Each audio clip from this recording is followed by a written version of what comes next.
When it comes to the fight against insurance companies, large corporations, and the healthcare industry, injured victims are always the underdog. But that doesn't worry us. At Messa & Associates, we're an injury law firm from Philadelphia, and we come to fight. Our clients know that they've got representation with a chip on its shoulder, and it's the same chip that makes Philly the toughest city in the country. Call 215-568-3500 or visit us online at messalaw.com. Messa & Associates, the toughest injury firm in Philadelphia. Go for the midnight dares. Go for the game. Go for the hits. Go for the fans. Go for the win. Go to Ocean Casino Resort. Book your trip at theoceanac.com.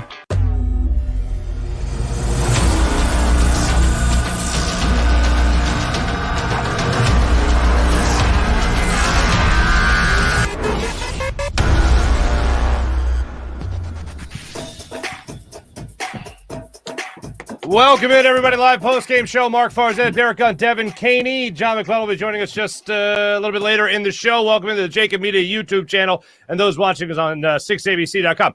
I understand kind of this time of the year between Thanksgiving and Christmas, we're all in like some kind of time warp. Did I miss something where I was asleep for like 5 years or something like that and Jalen Rhaegar became worthy of, 8 targets in a single game, including 2 on what would have been the game-winning drive, what could have been the game-winning drive of a football game as the Eagles take the L 13-7 to the New York Giants? Devin, I know you put out a poll. We'll get to that. Gunner, your gut reaction to this very boring, dull, no-good, dirty Eagles loss. How do you really feel about this loss, Mark? I feel like I summed it up a little bit right there. I guess you did. Kudos to the Giants for doing what they had to do. But the bottom line is the Eagles did everything they could to give the Giants this game. But on that final drive, your number one receiver, Devonta Smith, should have been your primary target. I understand they've been blanketing him all day. But as your number one receiver, you find a way to wiggle him free. Now, you knew the Giants were going to try to keep everything underneath. But, I guess in terms of the gamesmanship, Eagles are probably thinking the Giants are thinking we're going to look for Devonta. So they catch him off guard. They go to Jalen Rhaegar down the sideline. Ball caroms off his helmet, almost picked off. They come back to him later on the final offensive play of the game. He's right there at the goal line. He goes up, positions himself, has his body between himself, the ball, and the defender. A good receiver makes that catch. Unless it's an icy, snowy day, you say, okay, might have slipped through his hands. A good receiver makes that catch. There's a 50-50 chance. He's 50%. He might get stopped at the goal line, game over, or he could back his way to the end zone. He's the hero for the day. That was a good receiver, right? That was a good receiver, right? And I emphasize the words good receiver. Yeah. Okay. He's not a good receiver. And why you went to him in those situations, I don't know. The fact that Dallas Goedert was basically a non-factor this entire game. Devonta Smith was a non-factor for most of the game. I don't know what they were doing. It's funny. We were talking about this on the 97.5 pregame show. And, people were calling and saying, do you think we need to see Jalen Hurts throw the ball more to find out if he could win a game if he has to throw the ball 30, 35 times a game? As of right now, no, we don't. You got to keep him within that 20 to 23 range because, as you saw, very indecisive with the ball. He served up 3 interceptions. We gave him kudos forever for being a quarterback who protected the ball very well. He did not do that today. The Eagles, in a rare occasion, lose a turnover battle 4-0. Boston Scott, who doesn't fumble, coughs one up. It was just one of those days. Divisional games are like that, though. I know a lot of people are thinking about jumping off the Walt Whitman Bridge, but it happens in divisional games. Sometimes the best team, the better team, doesn't win these games. It just happens.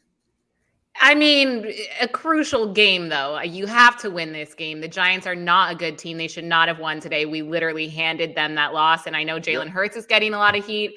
But I also think we have to go back to play calling. I mean, the fact that, Rhaegar had 2 receptions. I don't know if my stat sheet's updated here. Right. Goddard, we barely saw him. Devonta Smith, barely saw him. Right. But that aside, in those final minutes, especially, why are you not running the ball down the field? Why are you throwing it? Especially when Jalen Hurts has thrown 3 interceptions already and everyone's fumbling the ball left and right. It just is mind blowing. And then on top of that, there are also the penalties from the first half that killed us, where we came up with 0 points when we could have had a touchdown that was called back because of Nate Herbig, who was in for Jason Kelsey. It was just frustrating moment on top of frustrating play call on top of mistake after mistake that should not have been happening. And I have no words right now. Just pain, just total pain. Hey, Devin, just to answer your question, Dallas Goedert, 1 reception, 0 yards. Jalen Rhaegar, 2 catches, 31 yards. Devonta Smith, 2 catches, 22 yards. Greg Ward, who I've been screaming, he should be in the slot instead of Jalen Rhaegar. 0 catches, 0 yards. Now, I understand you've built yourself the last 5 weeks now as a run team first, and understandably so when you consider they ran for 208 yards against a poor run defense once again. But you have to broaden the horizon in terms of pass catchers. And why Greg Ward is not even hardly getting looked at is beyond me. The only time he got looked at basically was the play on the goal line when they were at the 1 yard line. Yeah, I thought they should have been looking for Devonta Smith. That's your receiver. They go to Greg Ward in that play, it's an interception. But outside of that, I don't understand why Greg Ward, just like I was screaming the first half of the season, why is Boston Scott in the witness protection program? All of a sudden he comes out. Everybody loves Boston Scott because he's picking up 4 or 5 yards a carry. Greg Ward, just a couple of years ago, we used to call him first down Ward because every time he catch a pass, it was for a first down. Now, in this offense, he can't even get on the field. Jalen Rhaegar is a bust, Howie. I understand you got to play him. You're force feeding him down people's throats because he's a first round pick. I get that he's still a young player. You're still trying to develop him, but more importantly, you're still trying to win games. And if he's going to be a part of your passing game, Greg Ward is a better option in your passing game right now than Jalen Rhaegar is. And I would agree with that, except today that's a difficult argument to make when the only time he was targeted, the ball went through his hands at the goal line. But to that point for a second, why are we looking at Greg Ward in that situation, in the most crucial situation, goal line situation, when you need someone to step up and make a play? And I like Greg Ward. I'd rather have him than Jalen Rhaegar. Don't get me wrong.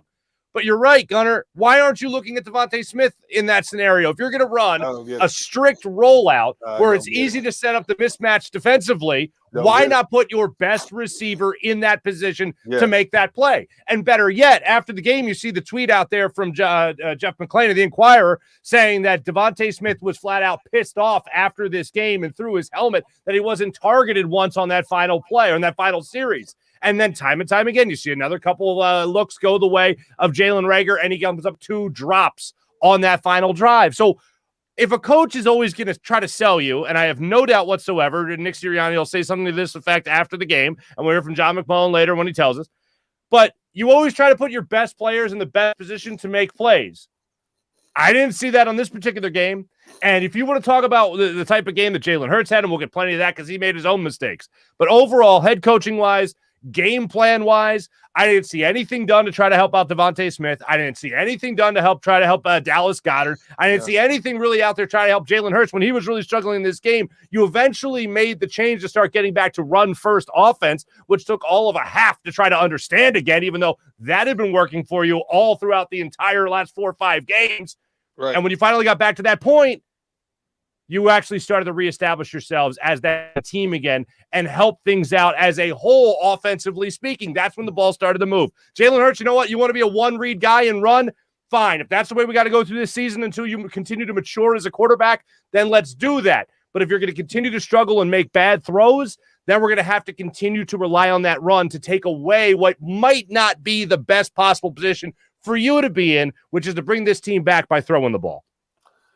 There's going to be times when somebody out there is going to take away the Eagles' run, and Jalen Hurts is going to have to beat them through the air. But when you're only throwing the ball 18, it's a good bad scenario. When you're throwing the ball 18 to 23 times a game and you win, everybody's happy. Mm-hmm. If you're losing and you're only throwing the ball 18, 23 times a game, and you have to elevate that to 35 times a game, and you get a similar result, to what you're getting now? Well, that's because he hasn't had any experience at this level in throwing the ball consistently 30, 35 times a game. Mm-hmm. So it's going to happen. You may have more mistakes than what we had today. So he's got to get a better opportunity to look and read defenses, because I thought the Giants' passing defense played exactly the way I thought they would. They weren't going to let the big guns beat them. The Giants, say what you want to say about this Giants defense. Yes, they're porous against the run, but the Giants have some pretty good corners and some pretty good safeties. And they play pretty good pass defense. They're aggressive secondary, and they play pretty good pass defense. All right, so Jalen Hurts needs to see more of that. And he's going to see more of that. It may not happen this season, but he's going to see more of that down the road in his career. You got to get used to that. You've got to adjust to that. There are a lot of quarterbacks in the National Football League that go through similar things, what Jalen Hurts is going through right now. But Jalen Hurts is a quarterback that's still evolving compared to quarterbacks who are established or who are given an okay sometimes when you have an off day. It's just a bad day at the office. Right now, Jalen being in the evaluation process, every game's an audition for him. Eagles trying to decide what does his future hold with this organization. A little bit different situation right now for him, but he may have another scenario this year where somebody's going to stonewall the run, and they're going to say, okay, Jalen, let me see you beat us. Because if I'm the next team that plays, Jalen, I'm bowing up against the run now, because I saw this guy was indecisive with the ball today in crucial situations, and I want to see if he can beat me with his arm. So I don't care if it's the Jets. I don't care if it's Washington. I want to see you beat me with your arm. And then if you start beating me with your arm, then we'll adjust back. You can have the yards on the ground as long as we defend the pass well. Well, on this show, we always talk about, improvements, adjustments, and we're finally seeing that. And then we started talking about maybe some consistency. Maybe we keep improving. We keep making these adjustments that are working for us. And I felt like today the key word was regression. And definitely in Jalen Hurts' play. But I also think as a head coach, you need to recognize when something's not working for your quarterback and change the game plan according to that. And I think that there was also regression in play calling from Nick Sirianni, because when we saw Jalen Hurts couldn't throw the ball well today. He played horribly. But when we did see him use his legs and do what we know he does best, he still was able to move the sticks. So the fact that didn't happen until late in the game, and it was too late. And then we didn't even keep calling plays that helped Jalen Hurts out. So as much as this loss is on not just Jalen Hurts, but the entire team, I also think Nick Sirianni needs to learn to adjust the game plan when Jalen Hurts is clearly struggling out there. Mm-hmm. I do want to remind people, of course, live post-game show is brought to you by Ocean Casino Resort. Go for the live shows. Go for the win. So when we look at this, do we look at play calling more, or do we look at Jalen Hurts more in terms of, and I know, Devin, you're looking for people online right now on Twitter to vote in your poll as to who you put this loss on more. Is it more on Jalen Hurts? Is it more on Nick Sirianni? You can even look at Jalen Rhaegar or other, famously, when people want to fill in their own answers to that question. But if you are evaluating Jalen Hurts throughout this entire process, one thing that a coach can't do is not turn the football over. And one thing a quarterback that is trying to become a franchise guy, or at least make his claim in the NFL as a franchise guy, one thing he can't do is commit bad turnovers. And the first one we'll get to, because I know this is a big sticking point for people on social media, the first interception. Mark Schlereth, the color analyst for Fox Sports, alluded to a pass interference. I think it was Watkins on the play, Quez Watkins, who was turned around, and the ball or the camera never really followed it, so you couldn't see it until they were going to show a replay, which they never did. They gave you a blurb, and I believe the third quarter as part of a pulse package, which is just, hey, here's the mistakes of Jalen Rhaegar and the Eagles offense. All right, excuse me, Jalen Hurts and the Eagles offense. So you never really saw the penalty, or you never saw the interception and how it played out. The second one, Jalen Hurts. Okay. Greg Ward should have caught a ball for a touchdown. I'm not about to hinge the offense's success on Greg Ward. So Greg Ward did what you would expect Greg Ward to do in that situation, which is not make a clutch play, unfortunately. If he would, you would see him a lot more throughout this season. The last play on that series in the red zone is inexcusable by Jalen Hurts. And I'm a guy who's rooting for Jalen Hurts, wants him to be the franchise guy, is really hoping he can be that guy. He's at least earned next year to this point for me. But man, it's third down. To not throw that ball away and at least take 3 points on that play, inexcusable. And then the third interception, drastically underthrew, and I can't believe I have to say his name again already, Jalen Rhaegar, who I have no idea why, again, he got 7 targets in this game. But he underthrew Jalen Rhaegar on that third and final interception. The fourth turnover was obviously Boston Scott's on their second to last possession of the game. But play calling wise, you still have to step up as a head coach and a play caller, Nick Sirianni. I do blame Jalen Hurts when I look at those interceptions, but Devontae Smith not having any plays run in his direction, the fact that he only had, I believe, 4 targets throughout this game when Jalen Rhaegar gets 7, how does that make any sense? If you're Nick Sirianni, you then have to evaluate it and say, all right, best players in the best possible position to make plays. Who's not making plays? Who's not in that position? How do I get him in that position? And that's Devontae Smith. The fact that he didn't do anything to try to help that wide receiver, to help out his quarterback, is just also, just like interceptions, inexcusable as a game planner and as a play caller. The only way you justify Devontae Smith not getting more targets is if the Giants doubled down on him. And obviously the Giants were committed to not allowing Devontae Smith to beat him. Well, somebody else has to step up, whether it's Dallas Goedert, Quez Watkins, Greg Ward. Somebody else has to step up. Your coaching staff has to identify who's our next guy, who's the next man up. What mismatch can we get to have success in the passing game just to loosen that Giants defense up just a little bit? And that person was never identified. But at a crucial point in the game, their final Eagles drive of the game, they had 2 golden opportunities to retake the lead, and both plays went to a guy named Jalen Rhaegar. And in both cases, Jalen Rhaegar failed to convert. And that's a problem, especially on that final possession. Look, the final possession for the Eagles, he's got the ball in his hands. Would have been possibly a touchdown, him going into the end zone. Most likely would have been a touchdown. He had both hands on the ball, a little bit of hand fighting between him and the defensive back. Most likely would have ended up, if he catches that ball in the end zone, to kick the extra point, Eagles win the game. The last one, he catches the ball around, if he catches the ball, he catches it around the 1 yard line with still a chance to score. If he catches the ball, maybe he falls back into the end zone and they got a touchdown. It actually reminded me of the J.J. Arcega-Whiteside play from about 3 years ago against the Lions, where he would have come down just outside the goal line and then maybe crossed over for the game winner. Jalen Rhaegar in the exact same situation still can't catch the football. You're a first-round pick. Even if you wanted Justin Jefferson, he was probably most likely still going to be a first-round pick. To me, not making that play is just beside me. It's not Greg Ward. It's not like a quarterback, changing to a wide receiver and then barely getting a look in the NFL. It's a first-round pick wide receiver that comes up with 2 huge drops on what most likely would have put you over the top to win the game. Either one of those plays he makes, Eagles most likely winning this football game. But it also comes down to who's making the decision to target Jalen Rhaegar and not I want to know what I want to. Maybe John McMullen will have more insight into this, because I want to ask Nick Sirianni, what is the logic there? Why, when you can win this game, not just one time, multiple times at the end of the fourth quarter, why time after time you keep going to the wrong person when you have incredible players like Devontae Smith? And then on the second to last drive in the fourth quarter, when I believe it ended on a fumble, I ended up muting the TV at one point and was just watching based off D-Gun's reaction, which was kind of amazing. Because I'm a crazy Philly sports fan. That's what I do. But we still had a bit of time. I think there was over 2 minutes left and we were throwing it, which just run the ball. It's working for us. Have Jalen run it. It's the one thing that allows him to move the sticks. And it's just those mind-blowing play calls that are still so frustrating to me. I'm not taking anything off Jalen Hurts. I think he still had a horrible game, but it does just make me question Nick Sirianni a lot.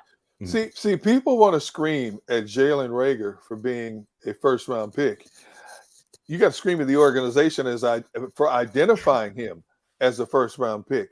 Right. Because a lot of outlets identified him as a second-round pick. I don't blame Jalen Hurts for being what he is.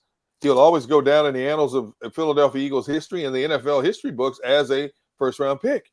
But I have to question who decided in that draft room that at that particular moment in time, Jalen Rhaegar was your best option possible for a wide receiver when there were so many other candidates on the board. I for the life of me, I still sit here and I don't get that one iota. And I understand people are frustrated and angry with Jalen Rhaegar. I get it, but he didn't make himself a first-round pick. Your organization made him that first-round pick. So here's another in a long line of inconsistent picks from this Eagles organization. And then we have to sit here and watch other players excel elsewhere, and basically our stomachs churn because they were right there for the taking. But, oh, no, we decided to go in another direction. And that's what's unfortunate about this game in particular, is that you were still waiting, no matter who was out there, whether it was Nick Sirianni's play calling, or whether it was Jalen Rhaegar just stepping up, making a play for you, or it was Jalen Hurts actually trying to make a big play for you as well. You were still waiting to see that guy step up. Like, we've watched games, actually the game against the Giants last year, like a Financial Field. Eagles were terrible throughout that game and pulled out the win. That was the game that I remember looking back on and go, okay, I know there's no moral victories, but are there moral losses? Because I know they won this game, but it still felt like a loss. This game with a younger quarterback, a more inexperienced quarterback, your offensive line hurt through the majority of this game. Jason Kelsey missing a significant amount of time. Nate Herbig going in there, getting 2 penalties called on him that really called back big plays.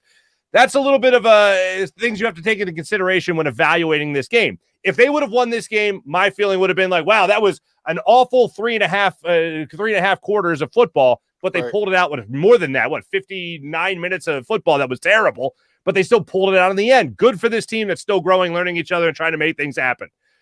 But that game last year against the Giants had a very similar feel to it, although they won. This game, if they would have pulled it out, I still would have felt a lot better about this particular victory. Unfortunately, you're looking at guys that have been disappointing. It's not like Jalen Rhaegar all of a sudden had a bad game. Jalen Rhaegar basically wasn't part of the game plan this season, and then all of a sudden showed up in this game to get targeted 7 times. When you're tight end, when your number 1 wide receiver, Devontae Smith, are they double teaming both these guys? Are they triple teaming both these guys? Last time I checked, there's only 11 guys you can play with. So for me, how are one of your playmakers not making those plays? How come I didn't see even a screen attempt to Boston Scott in this game? How come I didn't even see a bubble screen attempt to Devontae Smith to try to get him off the line of scrimmage? Quez Watkins, even that, trying to work that in. For me, there was just a number of things that I was waiting to see that I never saw from Nick Sirianni when nothing in the passing game was going for you. When you saw a guy like Jalen Hurts continue to struggle throughout this game and not make good throws just to get his confidence up in case it came down to a play like this or it came down to a series like this. There was nothing done throughout this game to say, you know what, Jalen Hurts, we're going to get you going right here. Or Boston Scott. It was all about the run game, which is good for the most part. But when you have a quarterback struggling as much as he was, you just can't continue to run the football. I know a lot of times we call for that, but every once in a while, you got to get him going offensively speaking when it comes to throwing the football. And he was there making plays for you in the last minute of this game. His wide receivers ultimately didn't step up, but maybe you're not in that position if you balance things out a little bit more throughout the game. I have to give the Giants a little bit of credit in terms of what happened in this game overall. They get a slap in the face, and it was a needed one. They fired their offensive coordinator on Tuesday. So now everybody's on alert. Now all of a sudden, word is starting to slip out that Dave Gettleman, their GM, could be on his way out. So now everybody's thinking, okay, our jobs are in jeopardy from the head coach on down to the last guy on the roster. So in steps Freddie Kitchens, who had success calling plays for the Cleveland Browns. Your head coach, Joe Judge, says, from now on, I'm the offensive coordinator with help from Freddie Kitchens and other minds pertaining to the offensive side of the football. So they're coming off a short week, after a bad Monday night loss. They're coming off a short week, and you don't know what to expect from this offense. Now, the offense didn't look much different from what we see, but what they did was they played with a little bit more energy. It was a division game. Everybody's kicking them to the curb. Players know we're auditioning for jobs. Coaches know we're auditioning for jobs. And they hung in there. The Eagles should have won this game 21-13, to be quite honest. They should have won the game at least 21-13. But every time the Eagles gave the Giants another ray of hope, and Mark, you hear me say this all the time, when you're playing a team that you're supposed to beat, you can't go into a fourth quarter allowing that team to think that they have a chance to beat you. Yeah. Because 50% of the time, something's going to come back and bite you. And lo and behold, they let this team hang around.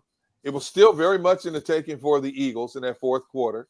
They scored a touchdown finally at 14:55 of the opening quarter. First play of the fourth quarter, they scored a touchdown. Now momentum's on their side.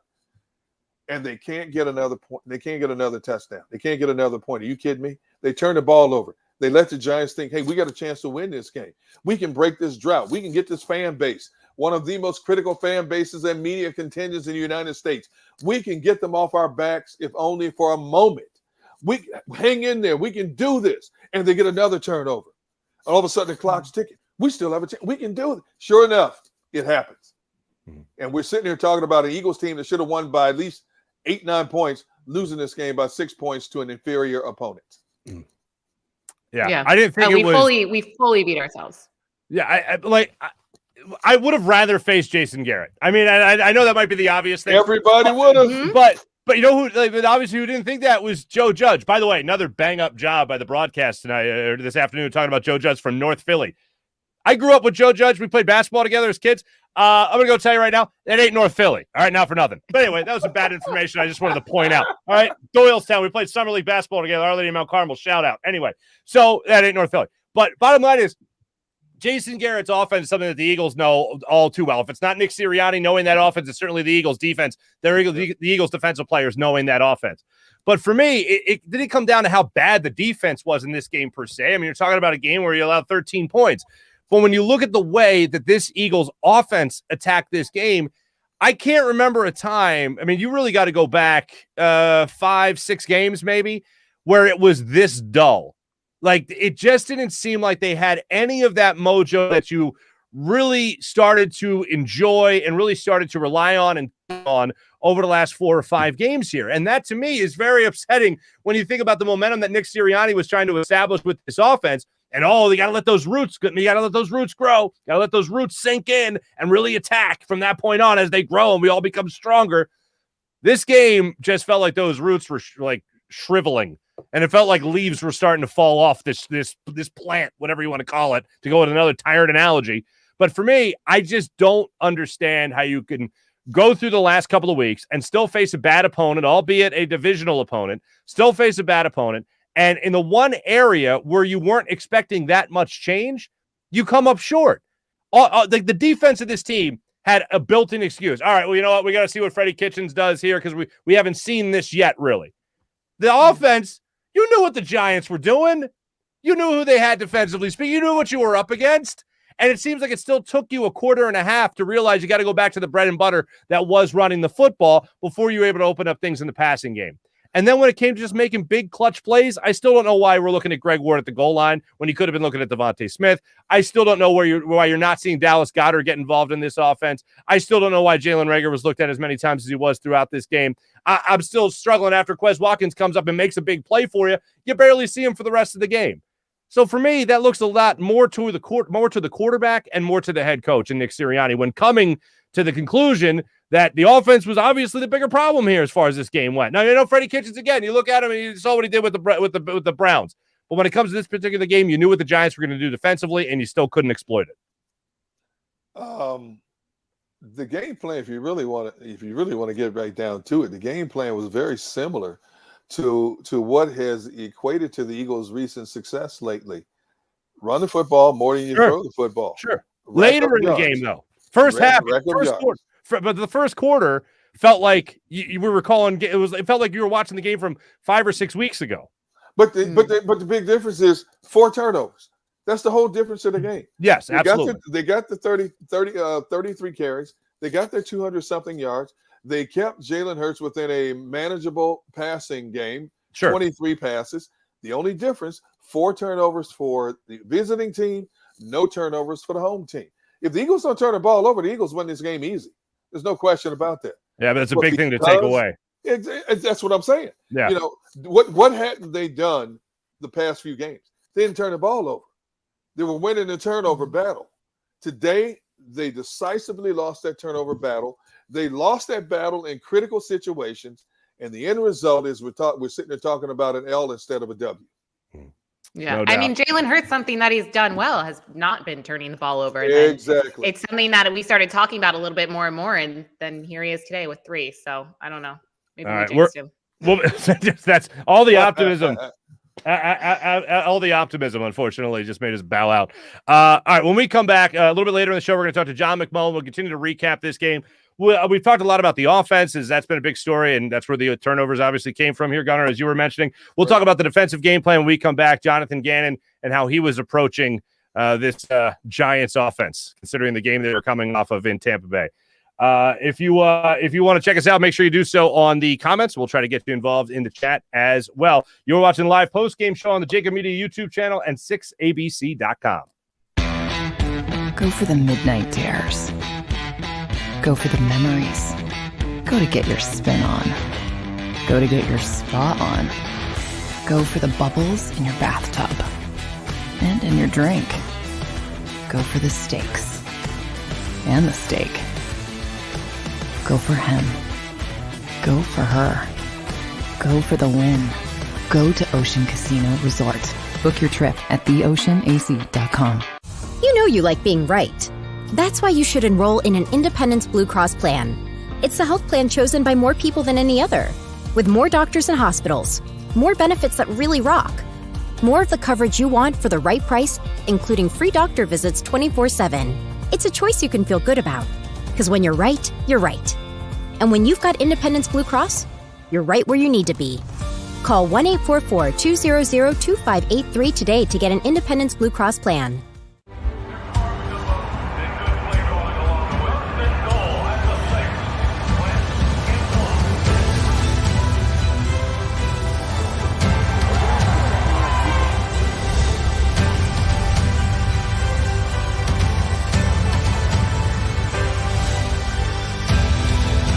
Field of life, First Trust Bank is there for you.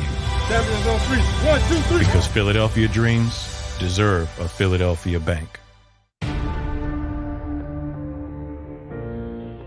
When it comes to the fight against insurance companies, large corporations, and the healthcare industry, injured victims are always the underdog. But that doesn't worry us. At Messa & Associates, we're an injury law firm from Philadelphia, and we come to fight. Our clients know that they've got representation with a chip on its shoulder, and it's the same chip that makes Philly the toughest city in the country. Call 215-568-3500 or visit us online at messalaw.com. Messa & Associates, the toughest injury firm in Philadelphia. At Stateside Vodka, every new customer gets the world's best rocks glass, free. What's that? A rocks glass? You're telling me that bottle is cut in half? You could say that. Holy shit. And you're telling me I can get one of these glasses for free? That's right. One free rocks glass per customer with each first-time purchase of Stateside Vodka. So good, it just disappears.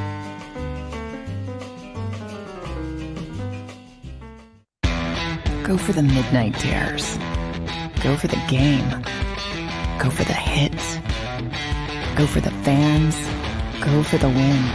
Go to Ocean Casino Resort. Book your trip at theoceanac.com.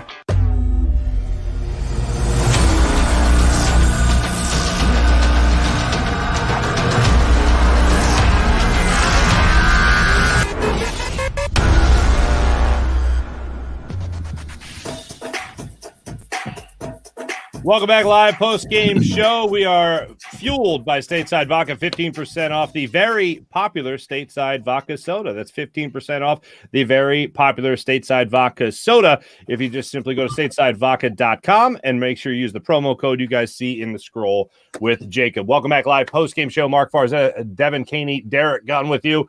I know a lot of people were looking, especially in the middle portions of this game, at Jonathan Gannon and what he was doing defensively, what that scheme was, as you started to see Daniel Jones march the football down the field, Saquon Barkley break one. They had a big screen in this game as well. Overall, I mean, I saw a couple of different plays, and this shouldn't be that hard, where Daniel Jones' brain melted. You just showed six guys at the line of scrimmage on a couple of different occasions in this game and only sent three, and Daniel Jones just stood there like, he was waiting for the boogeyman to come out of the closet and was almost disappointed when he didn't see that ugly face rear its head.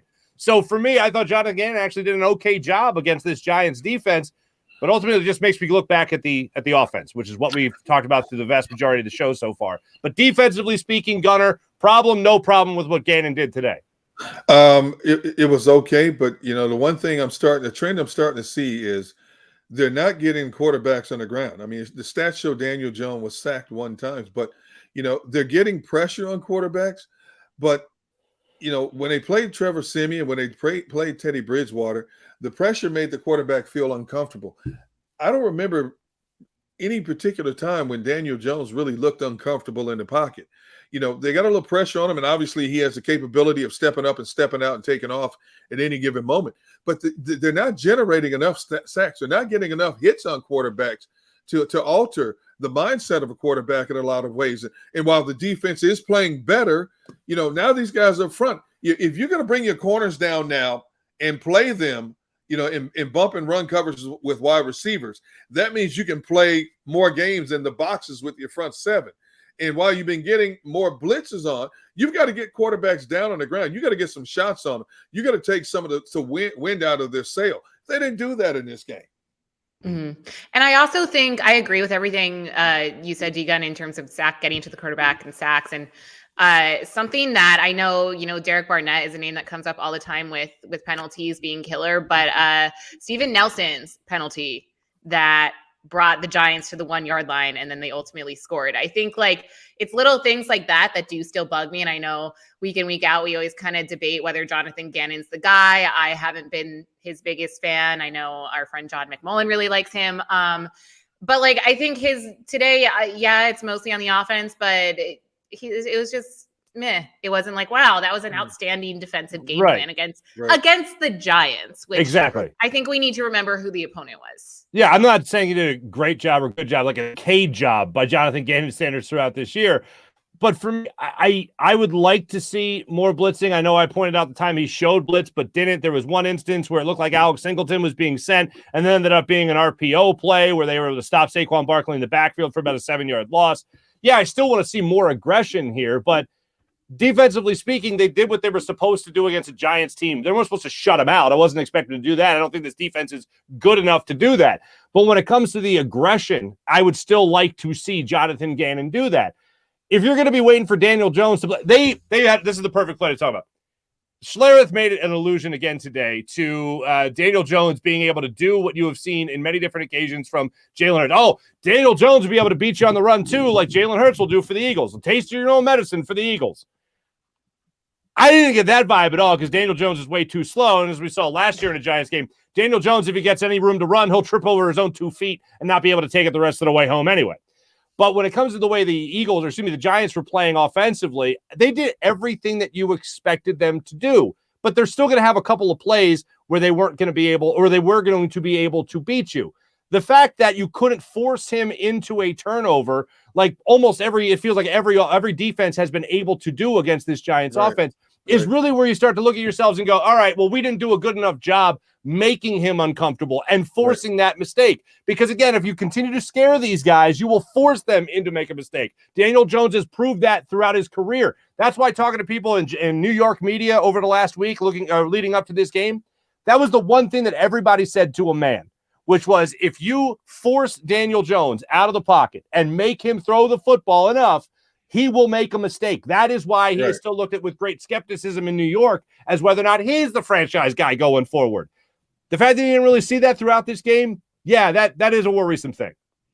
Here you are 10, 11 games into a season, and Daniel Jones' numbers coming into this game was 9 touchdown passes and 7 interceptions. Oof. He will give you an opportunity as a defense to make a play on the ball. Even his bad throws were not throws where the Eagles had opportunities to make plays. You have to generate your own opportunities sometimes. They didn't get enough pressure on them, plain and simple. You've got to get quarterbacks down.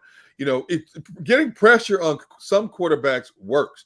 Like a Trevor Siemian knows he's playing for a backup job in the National Football League. He's never going to be considered a long-term starter by anybody's imagination. So, when he makes a mistake, it starts to swirl in his head a little bit more. Daniel Jones is the same way. Here's a guy who's a young quarterback. The city of New York is not sold on him. The media is not sold on him. And maybe that was because of the offensive coordinator he had in Jason Garrett. But here's a guy who's under enormous amount of pressure playing in the largest media market in the United States, and he really hasn't excelled much for whatever the case may be. So once you get a few hits on him, you got him thinking now, looking over his shoulder. But he didn't have to because the Eagles didn't do enough to put enough pressure on him to make him hurry throws in a lot of cases, to make a lot of indecisive moments in this case. So, give the Giants kudos, number one, for playing a very conservative game with him, but also for the Eagles not being able to rattle him the way they should have.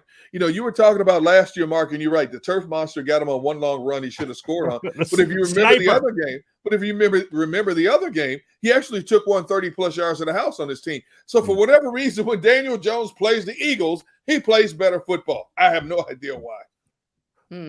I mean, why did it take so long for Boston Scott? Yeah. Well, why did it take so long for Boston Scott? Like, again, that first quarter for me, offensively speaking, was a little weird. But Boston Scott, same type of thing. When he plays the Giants in the other scenario, right, he seems to do really well. He's got more yards per carry, more yards per reception than he does against any other team that he's played more than once throughout his career. Right. And it was weird. Both those guys for a while were stepping up, and the other team couldn't counter it. And then finally you saw Boston Scott just unfortunately cough it up on their second to last possession. Boston Scott has had some good numbers against the Giants. Boston Scott was having a good game today. And unfortunately, he spit the ball up at the most inopportune time. You know what? It's just one of those things. Boston Scott usually doesn't fumble the football. Boston Scott is usually a sure-handed guy. Everything you could possibly ask for worked the Giants' way today. It was like the perfect storm for the Giants. And unfortunately, it was like a Bermuda Triangle for the Eagles they just couldn't get out of. I'm seeing a lot of comments, and this is something that we can potentially talk about later in the show, because Howie Roseman, I feel in recent weeks, since the Eagles have been doing well, and I know we talked about Jalen Rhaegar and the Eagles draft order, I've seen a lot of praise for Howie Roseman, and I'm curious to see if everyone's opinions on that are going to change, or if that's changed your guys. I don't know what your opinions on Howie on Howie's job so far has been, especially this season. But someone said that the coaching was just way too conservative. And Deegan, I know you touched on that. I know Nick Sirianni mentioned his conservative play calling led to the Saints making it an almost close game last week. But do you guys think Jonathan Gannon is calling a conservative game? I think today he did. I mean, one of my favorite plays that he called today was a fake blitz. So it wasn't even the fact that he actually called a blitz. It was a fake blitz that he completely psyched Daniel Jones out and made him that was the only time that I saw Daniel Jones uncomfortable, because he rushed the throw. His brain, like I said, melted when he saw 6 guys at the line of scrimmage. They didn't know what was coming. They dropped back 3. They sent 3. And then he just rolled out of the pocket and threw the ball away because he didn't know what to do. His brain melted when he saw 6 guys at the line of scrimmage. Yeah, but if you just saw that, exactly. If you just saw that, if you're Jonathan Gannon, how are you not thinking, let me do that a little bit more, but let me actually get somebody in the backfield that actually hit him and make him think, Gunner, as you like to say, hey, make him think that I'm coming on the next play. That way every play is uncomfortable. There was another point earlier in the game, too, where the Eagles sent a blitz, and Daniel Jones beat the blitz on that play. So the blitzes are hit or miss. But when you're playing a quarterback who's not considered an elite quarterback, you attack him all day long. Now, I understand the Giants have not been using Kenny Golladay. I mean, the man had, 1-2 targets in that Monday night loss. Their top 2 receivers, Sterling Shepard and Kadarius Toney, were out with injuries today. But you still had Kenny Golladay. You still had Evan Ingram.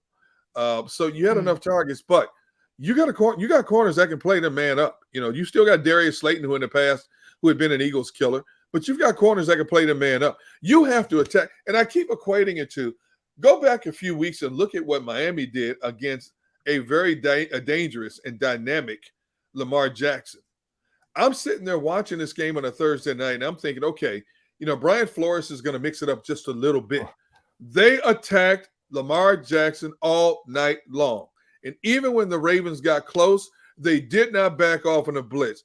It's one of the few times I've actually seen Lamar Jackson thoroughly confused and frustrated because the Dolphins were tattooing his behind every chance they got, and he was hurrying his throws. He was being indecisive with the ball. He wasn't running up and down the field on that Dolphins defense that night. And you could have used a similar game plan today, Jonathan Gannon. You attack Daniel Jones. I know he's had a measure of success against you in the past, but he's not like he's running 4.240s, okay? You could have attacked him and hit him all day long and trusted your corners on an island with their receivers. You didn't do it. You let them off the hook. Was that a Denny Green? Was that a Denny Green right there? They are who we thought they were. And you let them off the hook. Yeah, another thing I was reminded of today was the you're never as good as you think you are, you're never as bad as you think you are. Right, and that's a famous Andy Reid would say that all the time. And as I'm watching this game, especially in the first 3 quarters, I'm just thinking, there was going to be one game, and we talked about this last week when we talked about, okay, you got 6 games left. How are they going to round out the rest of the season? Right. And the thing for me was, you knew there was a sleeping, oh God, no pun intended. You knew there was a sleeping giant in here somewhere. You knew there was a game that you were going to trip over. I sure as heck didn't think it was going to be this game against the Giants, even albeit with a change offensive coordinator and who was going to be calling plays and all that. I didn't think this was going to be the game. But, man, this one, I actually thought it was going to be one against Washington. But this game here, it was a perfect example of you're never as good as you think you are, win 3 or 4. You're never as bad as you think you are. But this game was definitely you're not as good as you think you are type of game. And for me, this is also a game that you look at and just say you were snake bitten. And that's not to excuse anything that the Eagles did. It's not to erase the fact that you're doing 3 interceptions with a guy that's trying to be your franchise guy here for the next 10 to 15 years. It's not about 2 huge drops by Jalen Rhaegar that could have been potentially game-winning touchdowns for you in this offense. It's not Nick Sirianni trying to prove himself as a head coach that could be here for the next 10 years as well. Right. It's just to say that when you look at a game, they could do nothing right. And when you look at those games, one of the things you're supposed to try to avoid is, making sure that you're always prepared. And I don't know if the word preparation comes into play here. I don't know if it was poor preparation going into this one. I know Nick Sirianni said following last week's win that, oh, you know what, the heck with it, we're going to stick with what works. See you Wednesday. Right. And I was like, I don't know if that's a good idea to keep on doing that for 3 or 4 weeks in a row. So to me, this Eagles team looked very lethargic starting things out. Your quarterback couldn't get into a good rhythm. The run game is something that I think the Eagles can do in their sleep. And when they did that, that worked. But it didn't look like this was going to be the type of game that you were only going to be able to win by running the football. Right. They needed those big plays to be converted. Like I mentioned earlier, the 3rd interception of the game to Rhaegar down the sideline, where you have Jalen Hurts throw the ball with his back foot on the 2-yard line. That ball came down about 60 yards downfield. It needed to be about 75 if that was going to be a completion, or come out earlier, which I think would have been the better decision by Jalen Hurts. But for me, when you're watching all that play out, it was just play after play of momentum gained, momentum lost into a brick wall. You would hit that brick wall every single time. And when you have that many turnovers, Gunnar, as you've mentioned, that brick wall is there waiting for you on every single play. Yeah, and unfortunately, these things happen in football. It's like any given Sunday, dog day afternoon, whatever terminology you want to use, it just happens. Unfortunately, it happened to the Eagles in this particular game. I'm looking at the comments here, and if I'm Jalen Rhaegar, I might hire a bodyguard service for the rest of the week. Because people, between the comments on our show here and on social media, if I'm Jalen Rhaegar, I'm hiring somebody to buy groceries for me this week. I'm hiring my own private Uber service to get back and forth to where I need to go. And I'm not going anywhere without a bodyguard this particular week because fans are losing their minds. It's unbelievable. Oh, my goodness. Oh, absolutely. Absolutely. Wow. And we talk about momentum, and I think it is important to know, the Giants this was a redemption game for them, right? They lost Jason Garrett. Everyone kind of counted them out.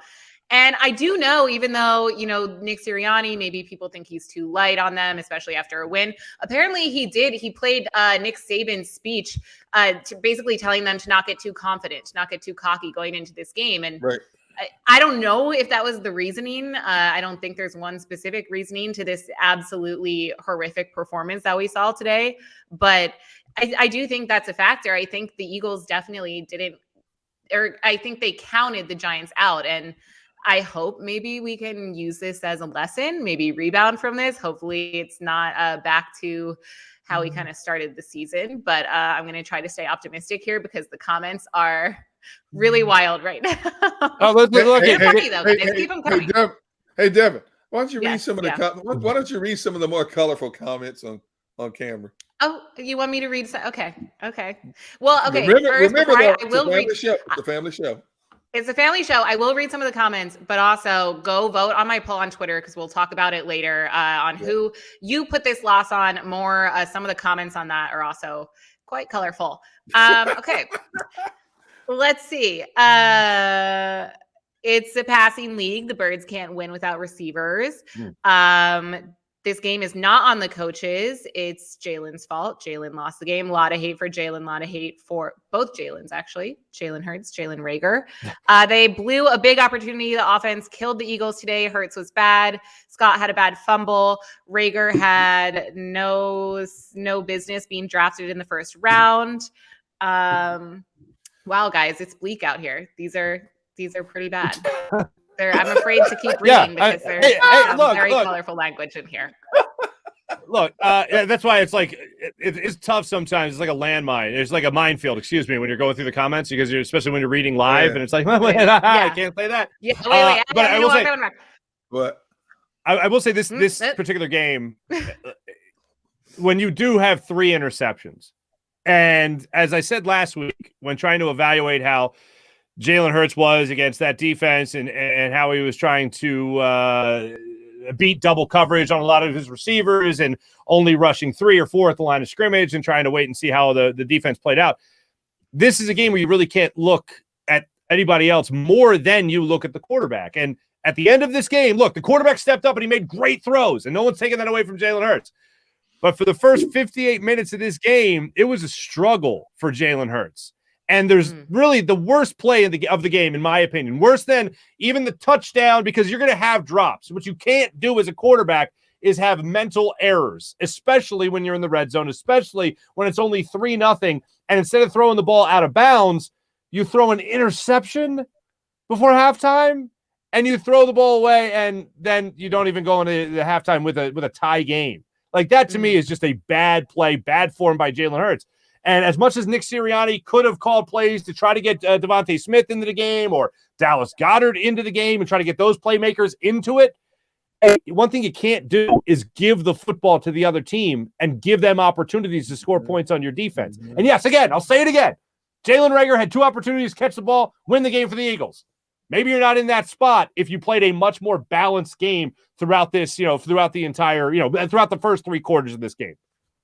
Well, we always talk about the mental strength of Jalen Hurts and that being one of his best assets as a player and a leader on the team. And I do still think that we rarely see him rattled. I think maybe one of the only other games we saw him as rattled as he looked today was against Dallas. And that was it seems to be divisional opponents. Maybe it's the pressure. I don't know. But today he seemed rattled. He did not look like he was together, especially when things got pretty bleak. I believe it was in the 3rd quarter. He did pull it together by the 4th, which is promising, looking for a silver lining here. Because I don't think we should jump to, we need a new quarterback now. I still think we need to give Jalen Hurts time to develop. But I do think we didn't see that mental strength, the mentally on steroids aspect of Jalen Hurts that we love so much and we always discuss on this show today. Mm-hmm. Yeah, and I'll put it like this. I'll look for the mental steroids next week. You know what I'm saying? I'll look to see how he bounces back because, hey, look, if you want to talk about mental steroids that we always joke about on the show, I'll say this. The last 2 minutes of this game, I saw him. I saw him put the ball right there to try to win it. But throughout this game, he had made some mistakes. And we talked about a couple other plays, and I forget the team it was against. It might have been the Chiefs, where Jalen Hurts had a similar type of play where he's rolling out of bounds, and instead of throwing the ball where it's at least in play, he then threw the ball away. And that's a mental mistake by a quarterback. That's inexperience, right? That's inexperience. But we are nearing the end of Jalen Hurts' proverbial rookie season. When we talk about now he's started 16 games at the NFL level. If we go to this year's schedule, we'll give him, I guess, one more, 17 games. But we're nearing the end of that proverbial rookie year of 16 to 17 starts for Jalen Hurts. So I'd like to see some of those mental errors work its way out of his game, and we'll see how he bounces back against the Jets. But for me, it's basically going to come down to this. Continue to make those throws like he did in the final 2 minutes of this game, final 2 minutes, 30 seconds of this game, and good things will continue to happen to this Eagles offense because the run game is there. I feel like this Eagles team can run the ball in their sleep, as I said earlier. The minute that pass game starts to click for this offense is the minute this offense can start to be dangerous. I think it's going to take more than just Jalen Hurts and Dallas Goedert and Devontae Smith. I think it's going to take a couple other pieces that just aren't here in Philadelphia yet, because I don't think that's Greg Ward. I don't think that's Jalen Rhaegar, and I don't think that's J.J. Arcega-Whiteside, despite another first down catch today. Good for him. I think it's going to take a lot more pieces for this offense to really get going again. Also, one thing we haven't mentioned, Is Miles Sanders 100% healthy? Because he was limping around on those sidelines a lot. Right. So Yep. I look forward to hearing from John McMullen when he joins us a little bit later in the show to let us know what that post-game reaction is as well. Yeah, for sure. And someone in the comments actually mentioned, and I saw this a ton, that we were missing Jordan Howard. And Jordan Howard's amazing, but I don't know if his lack of presence on the field is to blame for this loss today. I mean, I'm sure we would have benefited from having him. And certainly if Miles Sanders is injured, but I'm not going to say that Jordan Howard being out is why the Eagles lost today. Yeah, no, same here. The running game would have been that much more potent with a Jalen Howard, but they didn't need a Jalen Howard in this game to win this game. It was just what they did to themselves. They shot themselves in the foot in this game. The turnovers, you can't say enough about the turnovers. The defensive front not getting enough pressure on Daniel Jones. Daniel Jones didn't have great numbers, but he made the necessary throws when he had to in certain situations. So the onus is on the Eagles coaching staff, the players themselves. People are going to say Jalen Rhaegar, but there were other players that had opportunities as well to make plays. It didn't happen. It just didn't happen for this team. We talked about, hey, this team is in a position to run the table, and they were. When you looked at the way the Eagles were playing and you look at what they had left on their schedule and taking into consideration Dallas, who is now reeling, might not have needed that game, the last game of the season, because the division would have been wrapped up or their seeding would have been defined by then. This was a team that had a chance to run the table, but you also had to take into considerations. You had to proceed with caution. You knew this team is capable of having a flat game somewhere, as is every team in the National Football League. Unfortunately, they picked this particular game. Can you imagine if they play like this against the Jets of all teams next week? Can you imagine in a span of 8 days playing inferior football against two of the weak sisters in the National Football League, what this fan base is going to be like? The New York Sisters? Yeah. Rabid. The fan base here would be rabid. The mob is fickle, brother, as they like to say. When we come back a little bit later in the show, we're going to be joined by John McMullen from Lincoln Financial Field. Do want to tell you right now, you're listening and watching live post-game show on the JAKIB Media YouTube channel, as well as 6abc.com. And we are powered by Ocean Casino Resort. Go for the live shows. Go for the win. We'll react and give you Jalen Hurts' reaction to his performance in this game in just a moment. That's when we return on live post-game show. Go for the midnight dares. Go for the game. Go for the hits. Go for the fans. Go for the win. Go to Ocean Casino Resort. Book your trip at theoceanac.com. At Stateside Vodka, every new customer gets the world's best rocks glass. Free. What's that? A rocks glass? You're telling me that bottle is cut in half? You could say that. Holy shit. The glass is for cocktails, right? It's for this, and that. Is the length of the glass equal to your... You betcha. But is it made out of... Glass? Okay, but is the rip... Smooth? Will you stop doing... That? I'm the professional here. And you're telling me I can get one of these glasses for free? That's right. One free rocks glass per customer with each first-time purchase of Stateside Vodka. All from the company that's highly awarded. 0 carbs, 0 sugar, and deliciously tasting vodka. So good, it just disappears.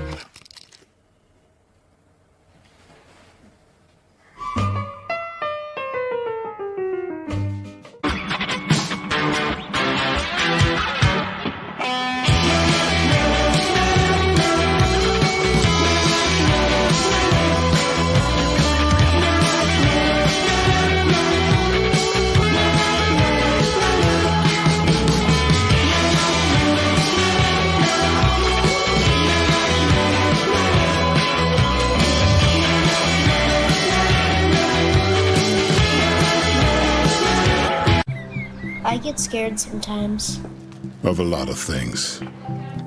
Joining in. Decisions. The dark. The dark. But I once heard someone say, But as I always say, it's okay to be afraid. as long as you face the fear. And keep moving forward. Wherever you are in life, count on the name trusted in insurance for over 80 years. Independence Blue Cross. Go for the midnight dares. Go for the memories. Go to get your spin on. Go to get your spa on. Go for the bubbles in your bathtub. And in your drink. Go for the stakes. And the steak. Go for him. Go for her. Go for the win. Go to Ocean Casino Resort. Book your trip at theoceanac.com.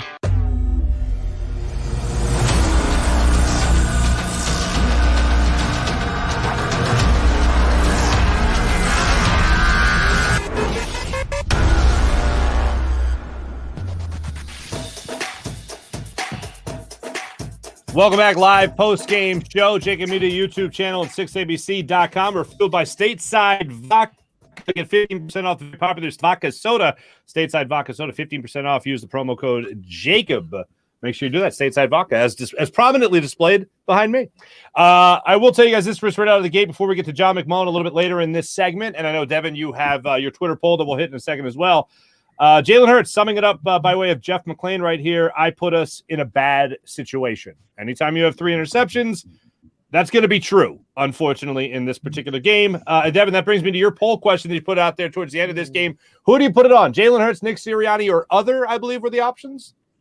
Yep. Jalen Hurts, Nick Sirianni, other, and if it was other, list below. And I'm getting ratioed right now on Twitter because I have so many replies with people just going at it. But most people voted and then just said Jalen Hurts as well. So Jalen Hurts right now is winning 68.3%. Nick Sirianni, 22.4%, and then other has a 9.3%.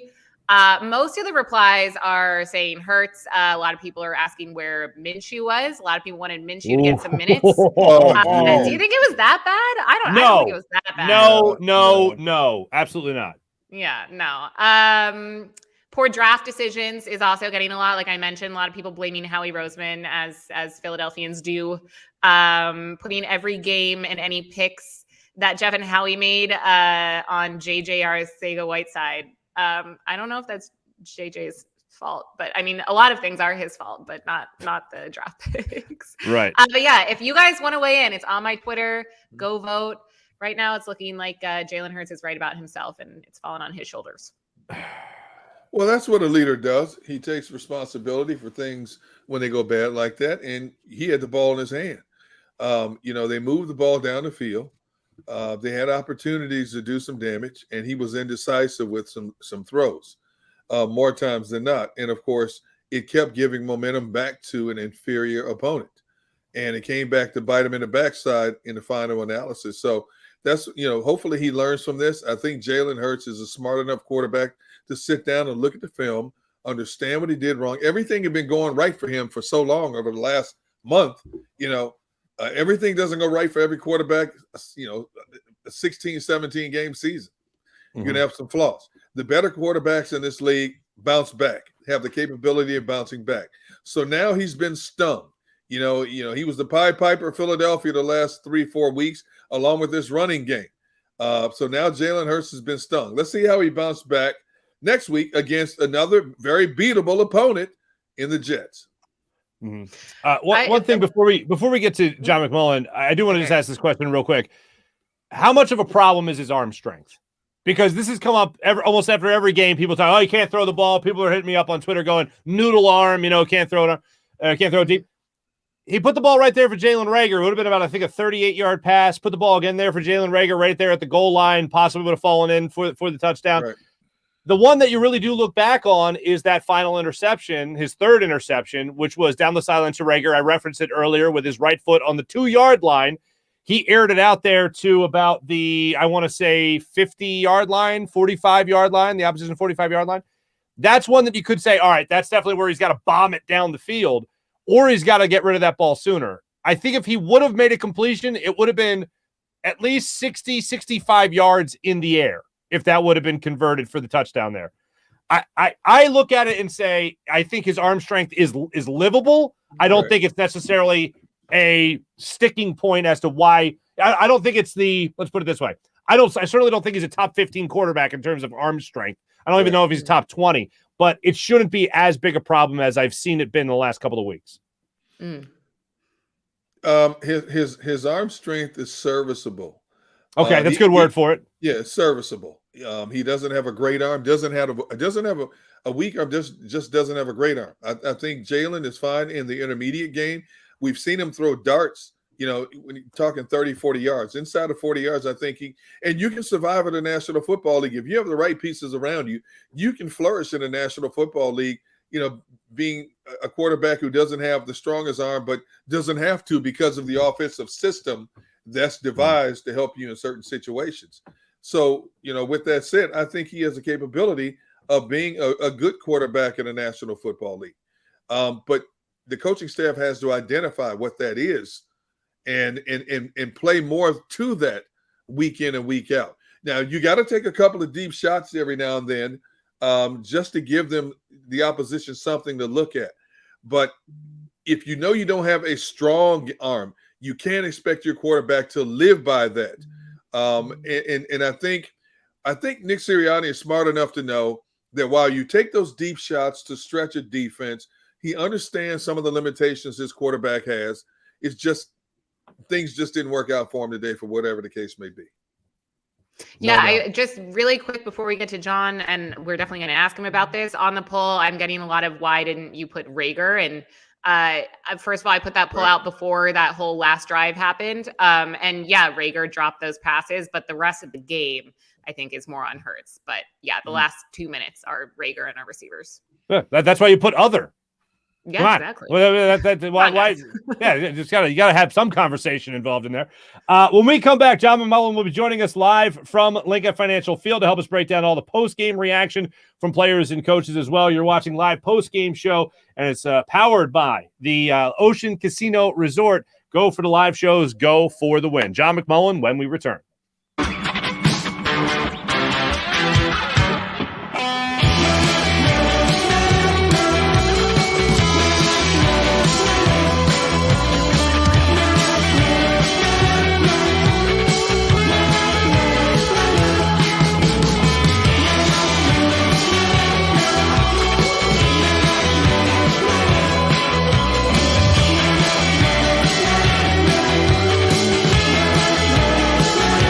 At Stateside Vodka, every new customer gets the world's best rocks glass, free. What's that? A rocks glass? You're telling me that bottle is cut in half? You could say that. Holy shit. Glasses for cocktails, right? It's for this, this, and that. Is the length of the glass equal to your... You betcha. But is it made out of... Glass? Okay, but is the rip... Smooth? Will you stop doing... That? I'm the professional here. And you're telling me I can get one of these glasses for free? That's right. One free rocks glass per customer with each first-time purchase of Stateside Vodka. All from the company that's highly awarded. 0 carbs, 0 sugar, and deliciously tasting vodka. So good, it just... disappears.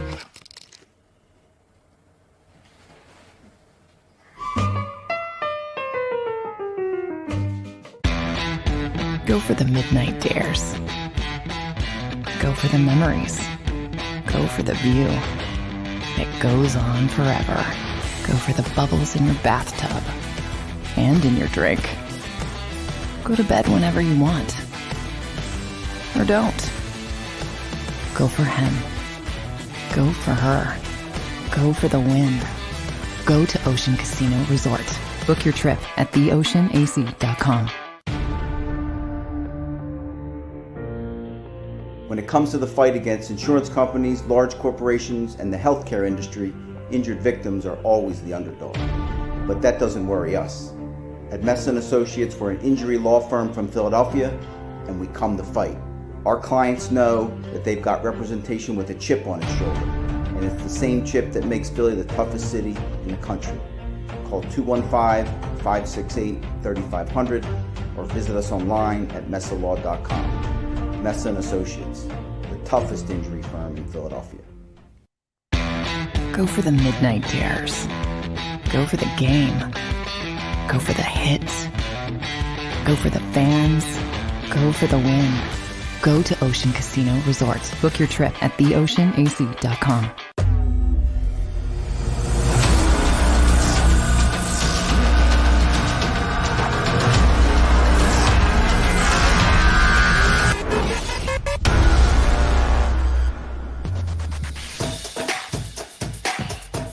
Welcome back. Live post-game show. Mark Farzetta, Derek Gunn, Devin Caney with you now from Lincoln Financial Field, brought to us by Mesa Law and Associates. If you need a tough injury lawyer, call Mesa Law. Call Joe Mesa. John McMullen joining the live post-game show. What's going on, John?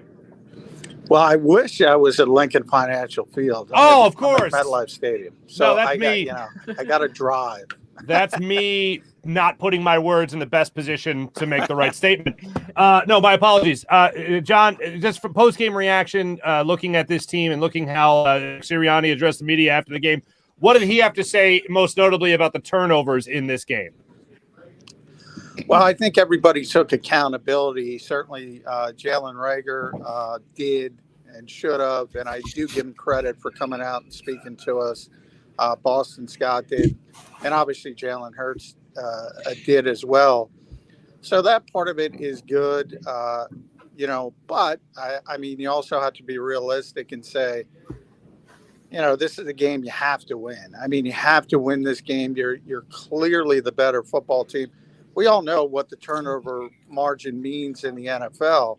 Well, you turned it over 4 times, and the Giants got to scratch and claw to get out of here with a victory, which kind of tells you just how limited they were, especially on a short week when they fired their offensive coordinator.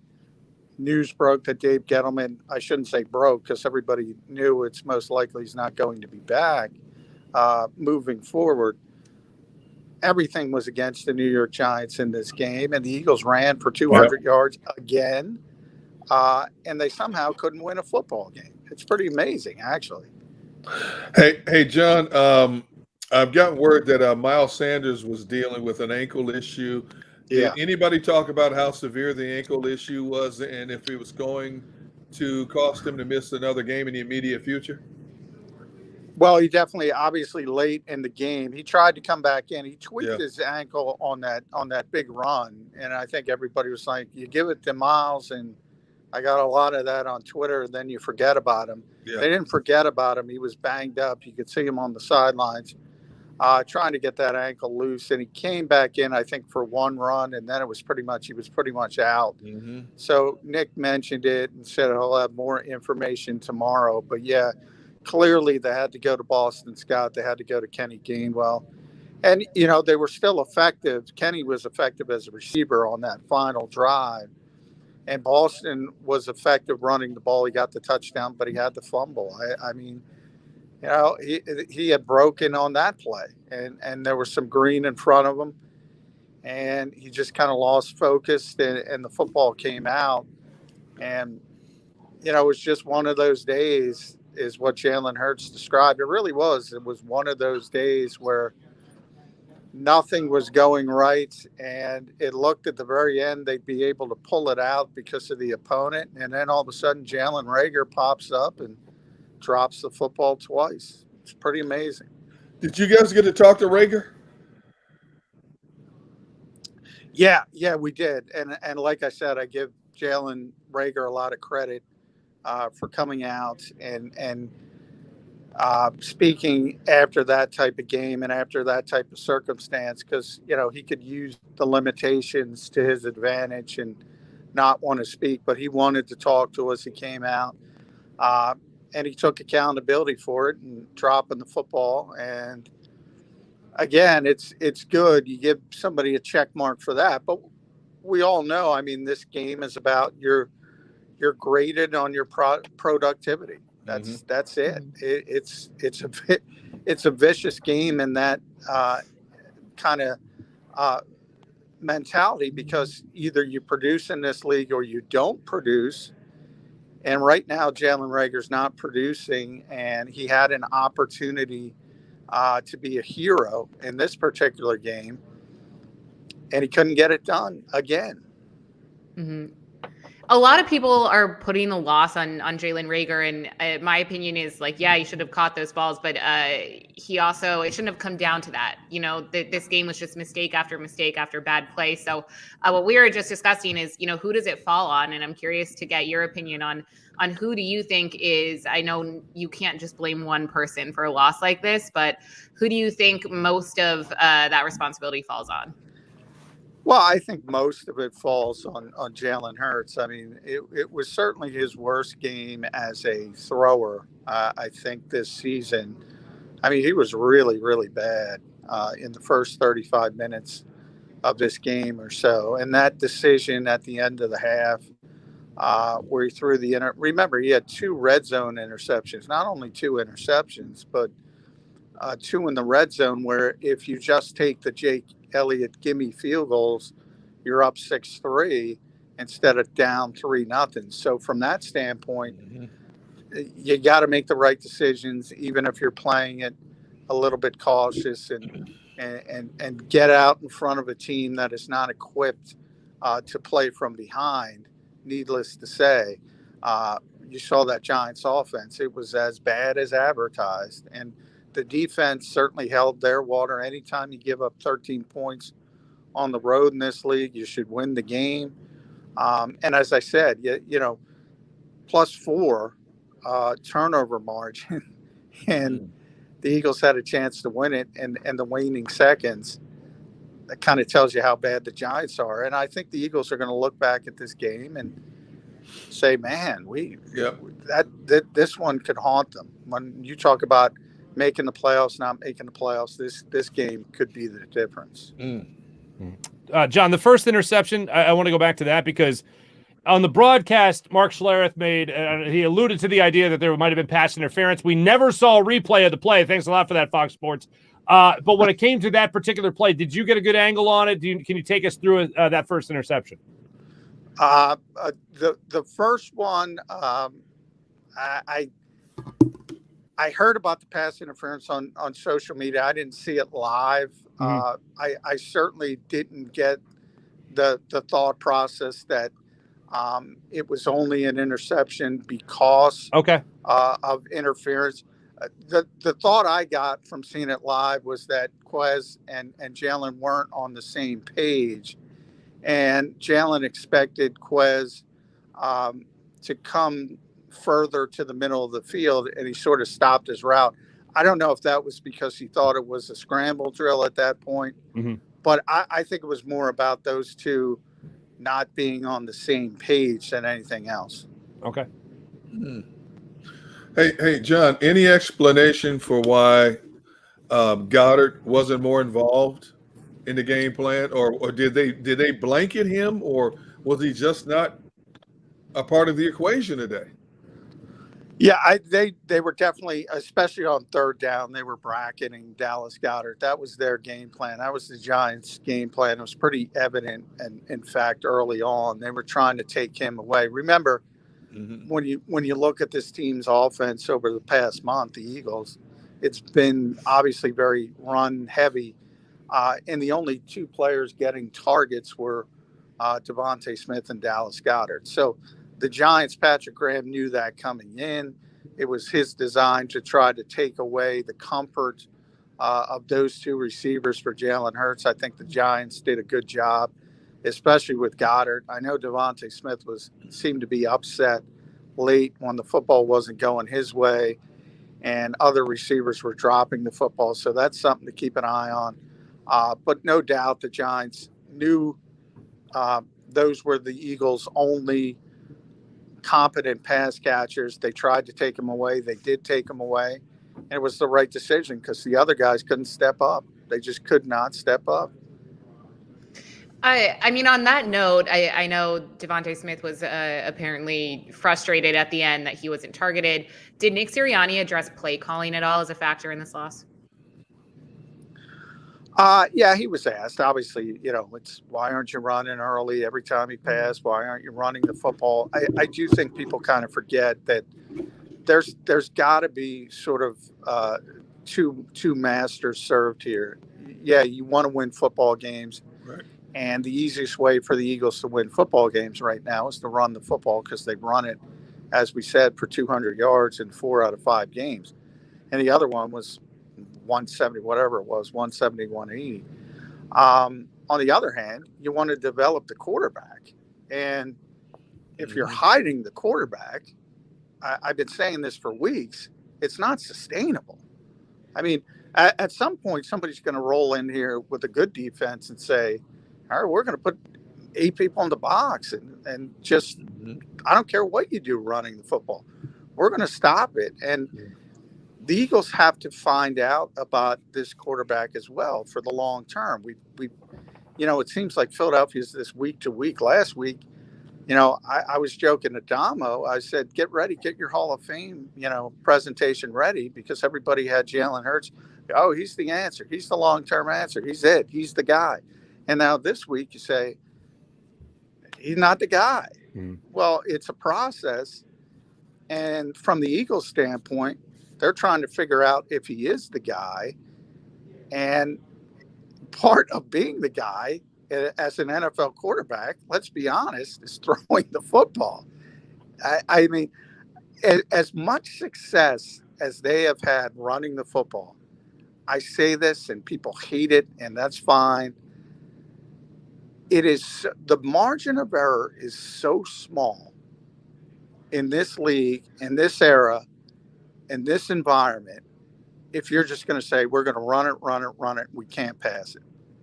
Doesn't mean you can't win a game. Doesn't mean you can't go on a little run like the Eagles did. It means you can't win consistently, though. And you saw today against a really bad football team, you lost the game because you can't throw the football. Early it was the quarterback, late it was the receivers. So everybody had a piece of it. But you got to be able to throw the football to win in this league. Yeah. Yeah, and it looked like, John, that a couple of different points in this game, even going into it, you kind of felt like if you're a defensive coordinator, and if you're an Eagles fan, you had to say to yourself, how do you beat the Eagles? It's make Jalen Hurts throw deep. And really, even in the early goings of this game, it wasn't even him throwing deep down the field, 20, 30 yards down the line of scrimmage or down the line. If you're looking at a early play in this game to Quez Watkins on the outside, it was a comeback route. Jalen Hurts missed the throw. There was another play where Jalen Hurts in the first quarter rolled to his left, had Devontae Smith open down the sideline, misfired to Devontae Smith towards the middle of the field. It was almost picked. The camera actually got a good angle of Devontae Smith looking back at the quarterback, looking back at Jalen Hurts going, like he had this confused look on his face, and I hate reading body language, but that was pretty obvious there. So what I'm saying is, looking at this particular game, it seems like the Giants just said, yeah, go ahead. Beat us with Jalen Hurts throwing the football. We'll give you the short stuff. We'll give you the run game, but beat us down the field, and that's what the Eagles weren't able to do. Yeah, and everybody's obviously going to focus on the interceptions, and obviously that was a bad part of it. But there were a lot of bad throws that weren't interceptions, as you mentioned, Mark, and those are throws you have to complete. And when I say the bad stuff, I want to also say the good stuff. I don't usually, when quarterbacks play like that in a game, they're mentally shot by 40 minutes into the game. They're not coming back. And Jalen Hurts is out there after a bad punt. The Giants gave the Eagles another opportunity, and he somehow plays his best football in the last minute, and he puts the football right on Jalen Rhaegar twice, and he's unable to come up with it either time. That part I give him a ton of credit for, because he's just got this weird ability, and I call it a weird ability, to forget. He's almost like a great corner playing quarterback, to forget all the bad stuff and just go out there and play and keep playing and keep chugging along. And that's why that's one of the reasons he's been so difficult for other teams to deal with, because the Carolina game was another perfect example. He did not play well. That was probably his worst game besides this game. Right. And he was the same thing. In the fourth quarter, he's out there making plays. And in that game, the Eagles were able to come back and win. In this game, they came up a little bit short. Hey, John, you surprised the Eagles weren't able to get even more pressure on a Daniel Jones? I mean, the way Daniel Jones likes to serve up turnovers, I'm a little surprised they didn't get him on the ground more or rattle him more. Well, I mean, I look at this defense, and I get it. I mean, they're playing a scheme that's not designed to generate a high number of sacks. And I always use this town's used to Jim Schwartz and the wide nine and Jim Washburn and back to Jim Johnson and just go get the quarterback, hell's bells. And they like that. And now they're preaching a more disciplined pass rush. That's about, really quarterback hurries and quarterback pressures. in making sure the quarterback, especially a quarterback with mobility like Daniel Jones, doesn't get loose to make those similar things to what Jalen Hurts does to opponents. So it's not as sexy. But I mean, they gave up 13 points, and the Giants and the Giants' offense was woefully ineffective for most of this game. I can't even look at the defensive side in this one. Yeah, I mean, we were discussing that because I know Jonathan Gannon has constantly been a topic of debate. I'm not all in on him yet, but I think our offense's performance and Nick Sirianni's play calling kind of takes the attention away from this game. But I mean, I know you are and have been, pro Gannon. I've seen some criticism of his conservative defense this game. So are you overall okay with how our defense performed? Well, today I was, not at times. I do think they play too much zone at times, especially against quarterbacks that have a reputation. I think at times they've given too much deference to players like Tom Brady and Patrick Mahomes and say, oh, well, those guys are too good. We're not going to go after them. And I think you can't go into things with a defeatist mindset.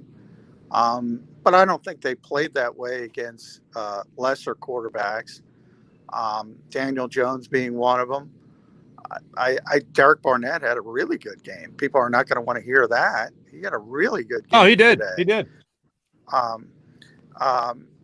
I think they had 5 tackles for loss. The one sack they did get shouldn't even have been a sack. I mean, Daniel Jones was trying to keep the clock running, and he could have just thrown it away. He was outside of the pocket, but he took the sack on purpose.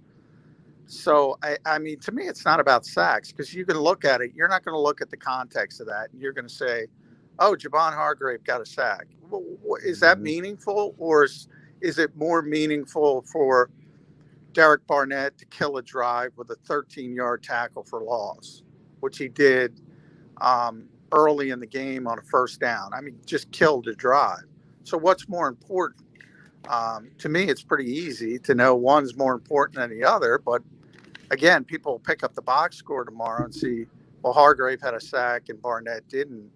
And they don't give out game balls for losses. But if they did, Derek Barnett would be getting one on the defensive side. Isn't that weird to hear that? Derek Barnett, a game ball.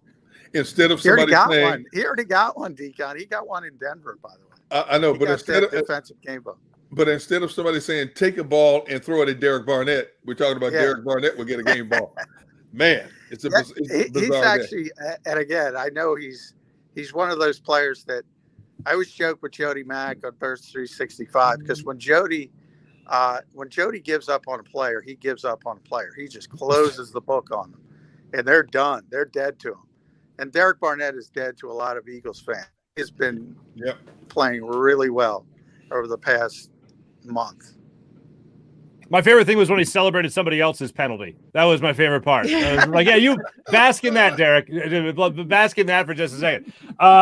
Here's what we've talked a lot about, and I want to go back to the offense here and talk about those 3 interceptions. But we've talked a lot about Jalen Hurts kind of climbing that mountain towards at least winning next year as the Eagles starting quarterback. Forget about the franchise conversation for just a second. But he's climbed that mountain more so over the last 3 weeks than he has fallen down that mountain. How many steps back is a game like this in your mind, John McMullen? That's a good question. Well, it's a significant step back, I will say. I don't think the Eagles. Well, I know the Eagles aren't. They don't have these massive mood swings. When he plays poorly, they're not going to say, "Okay, this isn't the guy." When he plays well, they're not going to say, "Oh, we're going to stop looking at every other quarterback." So it's always been more of a tempered approach. But, even through this streak where people have started to, and even Ian Rappaport put out sort of that report on NFL media this morning that the Eagles are seriously considering moving forward. Well, they've been seriously considering it the whole time. But jokes aside, this whole 5 weeks now has not been a positive if you want Jalen Hurts to be the long-term starter of the Eagles. And I'm not talking about the play on the field. I'm talking about the Eagles' scale back in philosophy from the RPO, throwing the football off the RPOs, to the more, okay, we're going to sit back and run the football. That tells me right off the bat, they're saying, we put too much on this kid's plate. We got to scale it back. So it's counterintuitive to say success on the field is negative to Jalen Hurts for the long term, but it's negative to Jalen Hurts in the long term. They tried to expand things today again and get a little bit more of the passing involved early, and it didn't work. Mm-hmm. So that's unfortunate, though, when you're looking at the last 4 or 5 weeks, when you're talking about a team winning, 3 of 4, it's actually counting against the quarterback because he's not the star of the show, in other words. Well, it's, in other words, I'm talking long-term here. Right. No, I understand. Yeah. There's two different, obviously, Nick Sirianni also wants to beat the Giants today, wants to beat the Jets next week. That's his most important goal. And he's utilizing the strengths of the quarterback he has right now. But Howie Roseman has a different job. And Howie Roseman is talking to Nick Sirianni constantly. So he knows what Nick is trying to do. And Nick is trying to win games the best way he can. And the best way he can is to take advantage of Jalen's running ability and limit the passing as much as possible. I think the hope was that some of the success over the prior weeks would sort of bolster the confidence. You start to feel better about yourself. And maybe you can start expanding things again. And maybe they can. There's 5 weeks to go. Today, against a bad football team, it didn't work. Hey, John, let's just look down the road for the fun of it. Let's say somehow, some way, the Eagles find a way to lose to the lowly Jets 7 days from today. Can you imagine the media contingent and the fan base in this city if that happens in a span of 7 days? Yeah, that would obviously not be good. The Jets are, but you know what? I think the Jets are going to be better than the Giants. I mean, this Giants. It's crazy as it sounds, yes. Yeah. I mean, this team was. I never had a doubt the Eagles were going to win this game until the final second clicked off.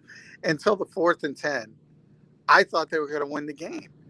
As poorly as they played, because the Giants were that ineffective, they were unable to do much at all offensively. It truly was. Early in the season, the Eagles would use that, well, we're shooting ourselves in the foot excuse all the time. Today was real.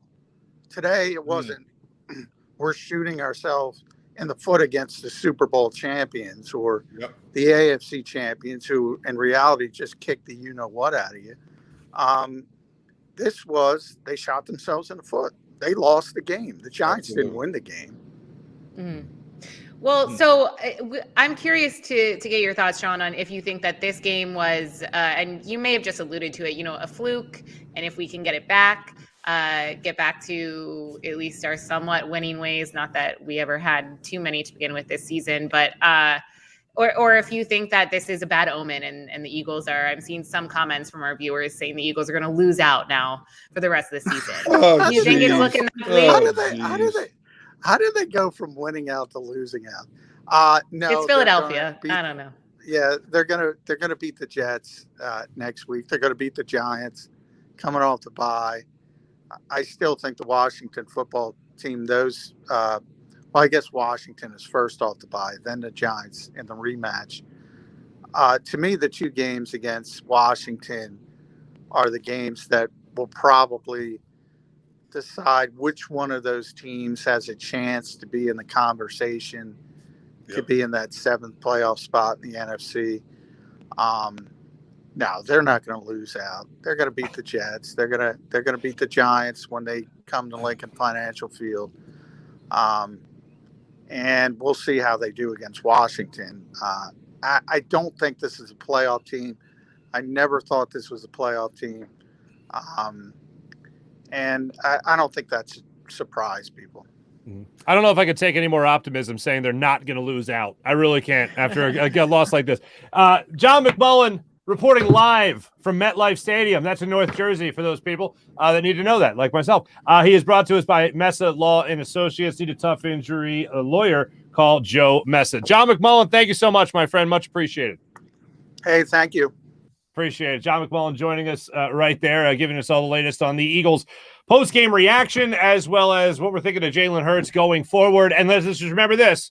The Eagles will not lose out. I'm going to go ahead. I'm going to guarantee that, folks. The Eagles will not lose out. We'll react more so to this unfortunate Eagles loss. What do you got? You think they'll lose out, D-Gun? No. I'm just saying it's funny that we're even talking about this right now. Okay, I'm sorry, guys. I'm sorry. It's not my opinion. It was just a lot of comments I was seeing. Okay.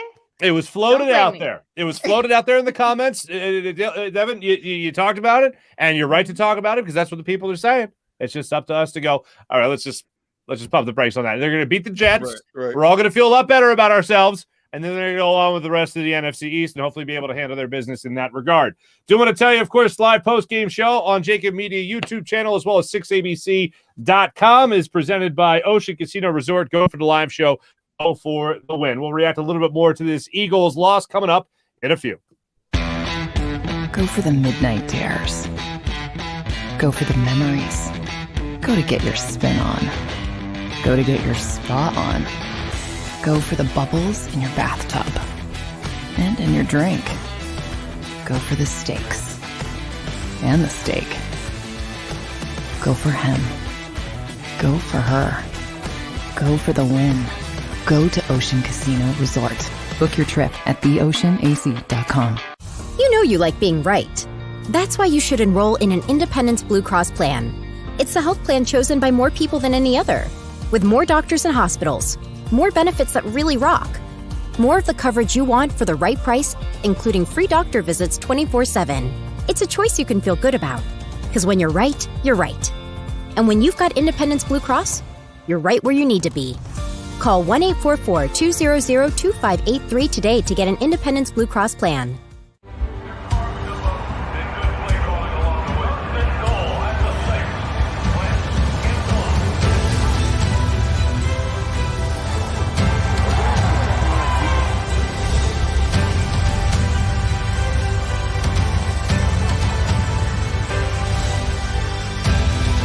On the field of life, First Trust Bank is there for you. Champions on 3. 1, 2, 3. Because Philadelphia dreams deserve a Philadelphia bank. When it comes to the fight against insurance companies, large corporations, and the healthcare industry, injured victims are always the underdog. But that doesn't worry us. At Mesa & Associates, we're an injury law firm from Philadelphia, and we come to fight. Our clients know that they've got representation with a chip on its shoulder, and it's the same chip that makes Philly the toughest city in the country. Call 215-568-3500 or visit us online at mesalaw.com. Mesa & Associates, the toughest injury firm in Philadelphia. At Stateside Vodka, every new customer gets the world's best rocks glass. Free. What's that? A rocks glass? You're telling me that bottle is cut in half? You could say that. Holy shit. And you're telling me I can get one of these glasses for free? That's right. One free rocks glass per customer with each first-time purchase of Stateside Vodka. So good, it just disappears.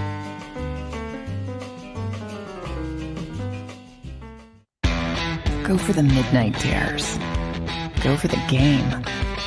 Go for the hits. Go for the fans. Go for the win. Go to Ocean Casino Resort. Book your trip at theoceanac.com.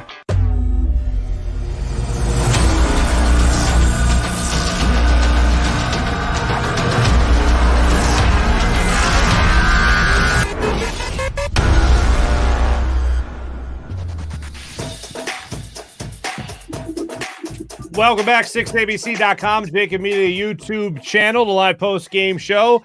First Trust Bank, want to tell you about this for a second. Jody Mack and Johnny Mack, don't want to miss them tomorrow morning for Birds 365 on the JAKIB Media YouTube channel. First Trust Bank, the official bank of the Philadelphia Eagles. I know we were just talking about the comments, and I got to get this comment in because this is one of my favorite comments ever in the history of comments. Okay. This is brought to us by Fly, our man Fly in the chat, okay? I've never seen this take, and this is by far the best take I've ever seen. Maybe instead of Rhaegar, force Howie to wear number 18 and play instead of Rhaegar as punishment. Wouldn't that be okay? When you think about it, would you really know the difference? Because they're both about 5'8", and you can actually run them out there and just see what would happen. And I think a lot of Eagles fans would enjoy that. Later, maybe now we're throwing out heights. That is, Mark, you're getting savage. Okay, we're like on the border of too far, telling these short kings heights out to all the people watching right now. I don't know if I do that. I will say though, yes, yeah, I mean maybe make Howie wear the jersey, but also make Nick Sirianni wear it because he's the one who's using this guy who's clearly not a good receiver. So yeah, look. I'll go back to this again. A lot of people. Okay, let me acknowledge some facts here. A lot of people were out on J.J. Arcega-Whiteside when they saw his mom holding the umbrella over him at training camp. All right? Maybe not fair, but a lot of people were out from that moment. Then people officially jumped off the J.J. Arcega-Whiteside bandwagon, if there ever was one, when he dropped that ball against the Lions in a very similar play that Jalen Rhaegar dropped that second ball against the Giants today. Off the bandwagon. Rhaegar, it'll be really tough for him to bounce back from this. And if you're Nick Sirianni going up against the Jets next week, you have to. Because look, Jalen Rhaegar's not getting cut today. He's going to play against the Jets. If you're Nick Sirianni, where were those jet sweeps that you saw that you were using him involved in the game, getting him involved in the game plan before in this season? I believe it was against the Lions, and then we never really saw that again. Maybe that's where he's at his best. Maybe a screen is the best possible scenario for him. You know what's not? Trying to track a ball. Because I saw some other people trying to comment, or not trying, but commenting in our chat about how it reminds them of Nelson Aguilar. I remember Nelson Aguilar's big problem was not being able to track a deep ball either. So maybe that's where Jalen Rhaegar's having issues, is not being able to track that deep ball because he's around it, but it maybe is just surprising him at the last second when it actually hits him in his hands and he can't come up with the play. So for me, maybe that's a bigger issue with Jalen Rhaegar. So maybe, just maybe, stop using him on those deep ball situations. You know when Jalen Rhaegar will become a fan favorite if he catches a game-winning touchdown this season. He will immediately become a fan favorite, especially if it's against the Giants in a rematch or against Washington football team or against Dallas. Any one of those games, you watch, all of a sudden people will be back on the Jalen Rhaegar bandwagon. No, but I hope it never comes to that. I hope that if we ever need to rely on a receiver to make a game-winning touchdown, we don't target Jalen Rhaegar again. Yeah. Come on, hopefully Devin. he doesn't have that opportunity. Come on, have Devin. you seen? I just retweeted. I don't have it. I don't think we can pull it up, but there's a photo of his missed catch, and it is just pain. Like I could have made that catch probably. Yeah, I saw Kevin Nagandi just tweet one out as well, or posted on Instagram, and it was literally the hands up here with the ball here. And that's never a good look for people if you're a wide receiver to try to make that type of play. But here's what I will say to your point, Gunner. I think it's going to take a couple. I don't think it's just going to be one. I don't even think it's going to take one touchdown or game-winning touchdown reception. I think it's going to take a couple because I think people are so far out on him right now that it's going to take more than one. But as far as the wide receivers go, all right, we have all acknowledged Jalen Rhaegar, huge problem, especially on those last two drops, those last two pass plays. But one of the other guys we've talked about a lot, but not because he was that involved in the game plan, was Devontae Smith. If you're Nick Sirianni, what do you do to try to get him involved in the game plan, even if you are being double teamed? Is it a rub route situation where you run Dallas Goedert out to that side? Is it a bubble screen to him? Is it putting him in motion behind the line of scrimmage? What do you do to try to get your number one wide receiver the football in situations where he's still a rookie and he's being double teamed? What do you do to try to get him open and get him involved? Rub routes, bubble screens. I'd even run him on a couple of jet sweeps just to get the ball in his hands. Get the ball in his hands. Any way, shape, or form, get the ball in his hands. You know, he has the capability of doing great things when he gets the ball in his hands. Give him a shot. Get the ball in his hands. That's all you want to do. Same thing with Quez Watkins. Get the ball in his hands. Jet sweep, bubble screen. I don't care what, a reverse, anything. Just get the ball in his hands. Let's see what he can do. It doesn't seem that hard. I mean, last week Yeah. week when we were talking about Jalen Hurts, I remember you telling me, Gunner, that you're rushing 4 the entire game, so you're dropping 7. All right, you got 7 guys back there defending against Jalen Hurts, trying to bat a ball down, intercept a ball, or at least just be in the way. Well, then there's I mean, that's not a foolproof plan. I mean, passes do get completed in the NFL with 7 guys dropping back in coverage. Yep. So there's got to be things you do to counteract that. They're called adjustments, in-game adjustments. So the fact that I didn't see any of that, Devin, to your point earlier in the show, when you were talking about Nick Sirianni and his play calling and his scheming as well, when do you start dialing up those plays to start getting creative again so that you can put the ball in the hands of guys that can make plays for you, whether that be Devontae Smith or whether that be Dallas Goedert or even Boston Scott in a situation where you could get him involved in the screen game again? I don't understand why we're not seeing these types of adjustments from a guy like Nick Sirianni. I want to remind everyone also that Nick Sirianni was a wide receivers coach. We talked Right. about that earlier in the season. Yeah. It's his background. So he should be all good to go on that. That should be his specialty. And yet here we are. I also got caught out for being too harsh in the comments, which might be a low point for me. So I apologize. I was too mean to Jalen Rhaegar, I guess. Too harsh?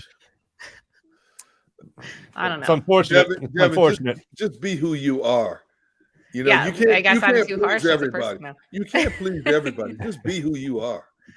Yeah. Words to live by. Well, so, I mean, just tell us. I mean, Devin, just tell us that they're not going to lose out, and that'll be the optimistic swing that we need for this conversation. Apparently, I don't think they're going to lose out. I never said that. I never said that. Oh, I know.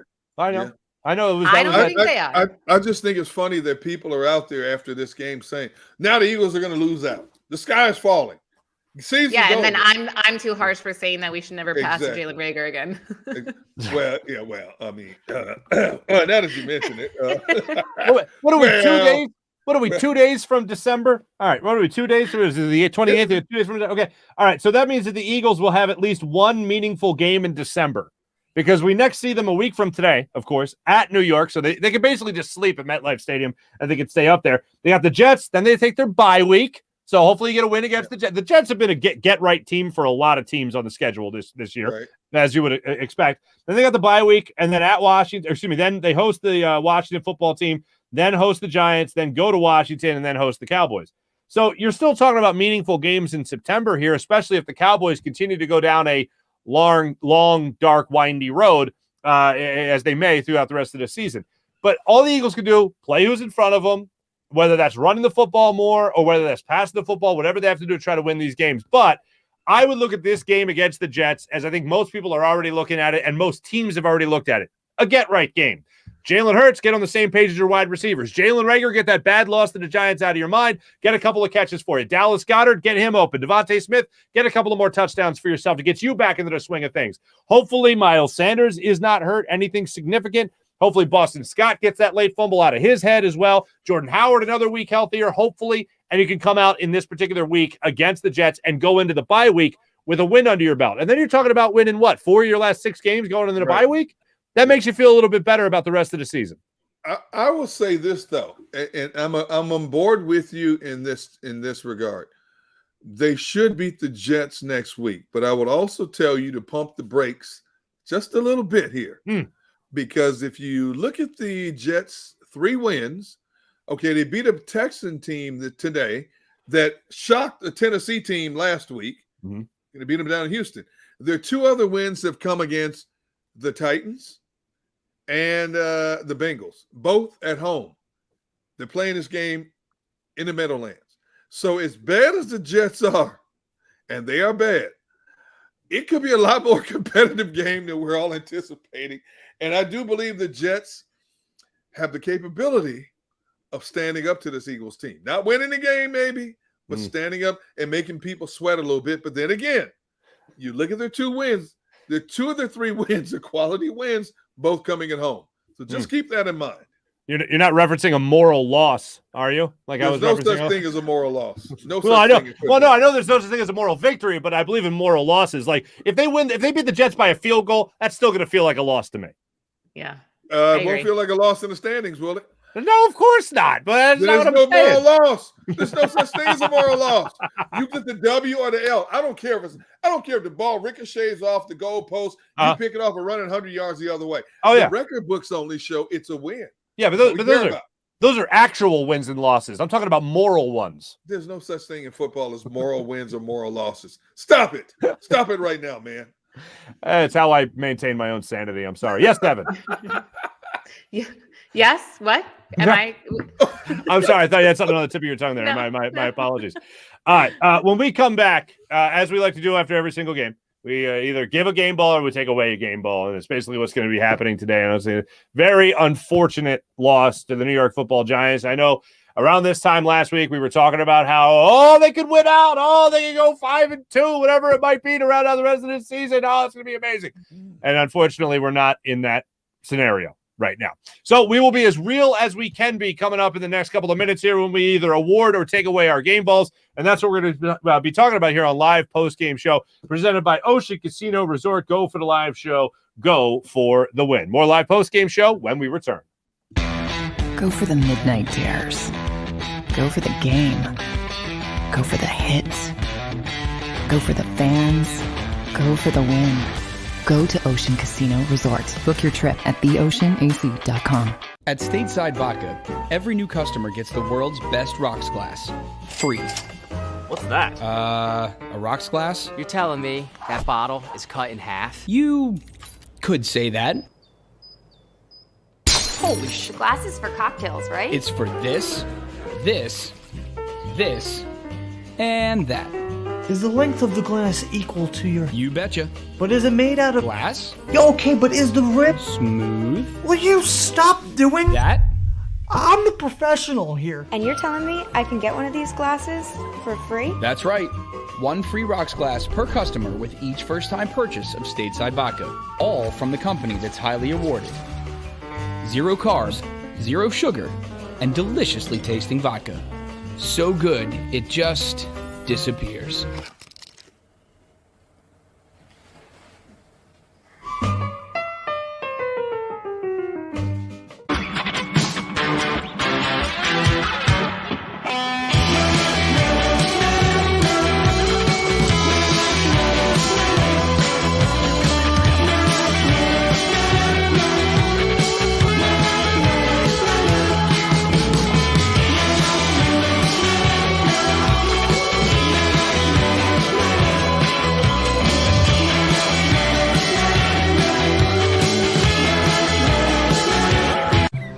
I get scared sometimes.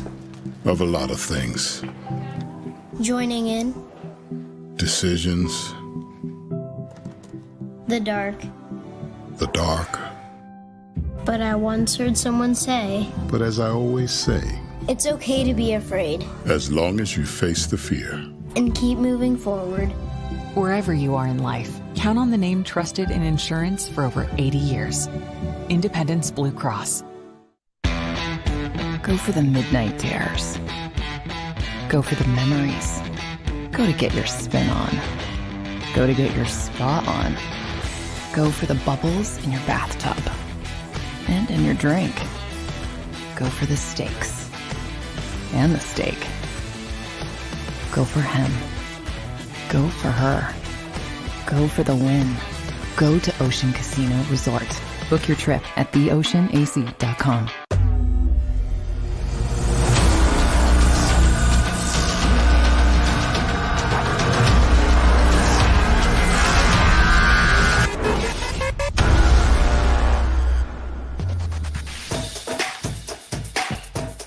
Welcome back, live post-game show, and everyone there on JAKIB Media YouTube channel, as well as 6abc.com. Don't forget Stateside Vodka. We are fueled by Stateside Vodka, statesidevodka.com. 50% off the very popular Stateside Vodka soda. So make sure you guys take advantage of that. Hey, you know what? Just real quick, everyone, nice Thanksgiving. Remember that holiday? That was fun. Everyone at Thanksgiving watching the Cowboys lose, all enjoying football, as opposed to today where we didn't. Yeah, that was fun. It was a fun memory. That feels like it was 3 years ago, even though it was like 2 days ago. That's the trip. But I always love watching the Cowboys lose, and it was a great loss. What a great loss. Can't say that about today, though. Yeah, not Gunner. about the Eagles. Gunner, I'm just seeing a lot of Cowboys fans in the chat now, so I Right. felt the need to remind them that the Eagles and the Cowboys are both 0-1 in their last one. So This might we are. This might be the Cowboys' payback. The Eagles fans laughed at them on Thursday. They're laughing at the Eagles today for losing to the Giants. So it kind of balances out. But you know what? Thanksgiving is always a time of family, food, and fun, no matter how you look at it. Did you deep fry your turkey? What'd you do to it? This year, normally I smoke a turkey. Some years we deep fry a turkey. This year I air fried a turkey. Oh, the air fryer. That's a The big air fryer, deal. yeah, That's a How big deal. big is your air fryer? It can hold up to a 16-pound bird. Wow. Yeah. Okay. Charbroil air fryer with the infrared. Yes, you got to get, if you're going to get a charbroil, you're going to get air fryer, get the charbroil with the infrared. A 16-pound bird normally takes 3 to 5 hours in the oven, conventional, however you're going to cook it. Air fryer, like about 2 hours. Okay. Wow. Yeah. Note for next year. Note for 363 days, I guess, for now. Game balls. Who wants to go first? Take it away, given two. Who wants to go first? I'll go first. Devin Caney, the floor is yours. As is tradition, I'll go first. I'm taking my game ball away from Nick Sirianni because I know because yes, Jalen Rhaegar, should have caught those 2 passes. Yes, Jalen Hurts did not play well whatsoever. Made so many mistakes. But it also shouldn't have come down to Jalen Rhaegar in the end zone. And like I said, a lot of it is on Jalen Hurts, but it's also on penalties. It's on bad play calling. It's on a little bit of poor clock management, conservative defense. They all contributed to this loss. And I don't know what Nick Sirianni said to this team before the game. I didn't appreciate that his play calling didn't help out his struggling quarterback whatsoever, and also didn't make sense. You're successfully running the ball, which we know that they've done over recent games that have gotten us wins, and then you choose to pass the ball 3 times and punt. I just think really poor decision-making all around, and that lands on Nick Sirianni's shoulders. So I am taking my game ball away from him. Taking it away! D-Gun? I'm torn between 2 people, Jalen Rhaegar and Jalen Hurts. So let me flip the coin. I'm going Jalen Hurts here. Yeah. You have to make better decisions with the football, especially when you're in a playoff race now. You very easily could have won this game. People want to find out about your passing skills and passing ability. And I think that today's game has set you back in the eyes of the general consensus in terms of how we perceive you as a passer in the National Football League. You should have got at least 14 points out of the 3 picks you threw.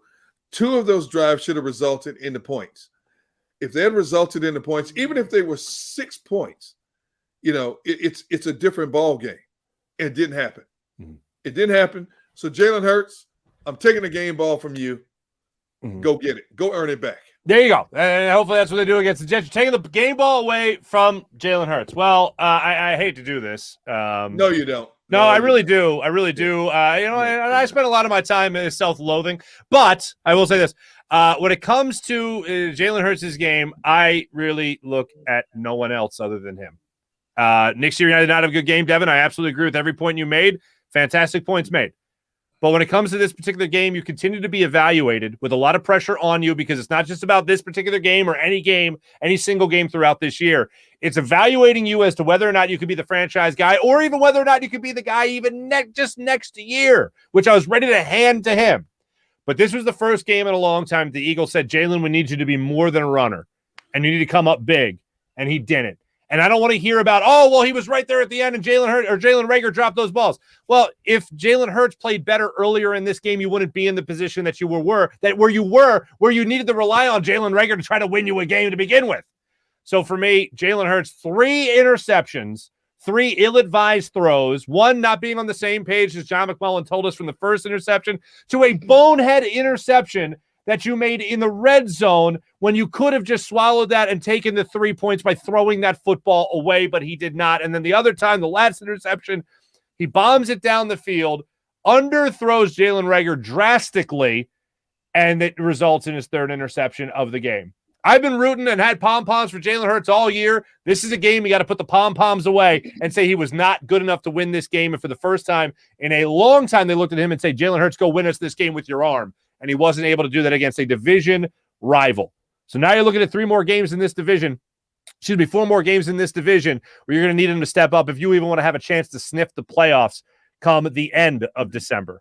That's why we got 2 game balls taken away from Jalen Hurts today. And you know what? I don't know if we took him away as much as he just gave him away, because he was doing that enough throughout the game. Come on. Sorry. Couldn't help myself. It was good. Couldn't help myself. Devin Caney, Derek Gunn, pleasure talking to you guys as always, even albeit after a loss for 2 hours. Appreciate you guys, and we'll be back with everybody. We'll be back with everybody coming up a week from today when we talk about an Eagles hopeful victory, bounce back win against the get-right team that is the New York Jets. For Devin Caney, for Derek Gunn, I'm Mark Farzetta on the JAKIB Media YouTube channel. Thanks for watching on JAKIB Media YouTube as well as 6abc.com. And don't forget, we are brought to you by the great people of Ocean Casino Resort. Go for the live show. Go for the win. Have a great week, everybody. Talk to you next Sunday.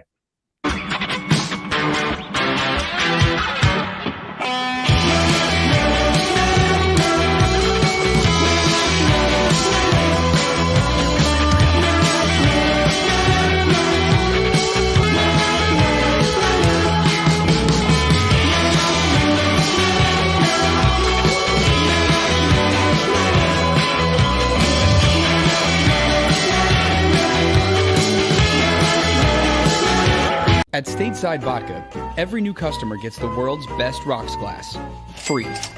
What's that? A rocks glass? You're telling me that bottle is cut in half? You could say that.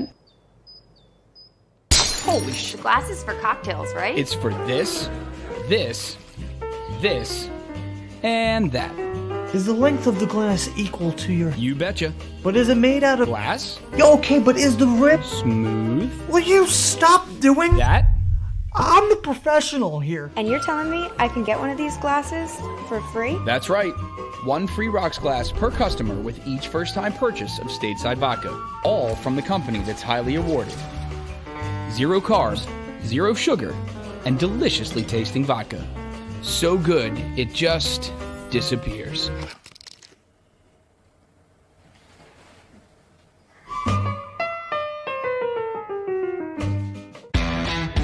Go for the midnight dares.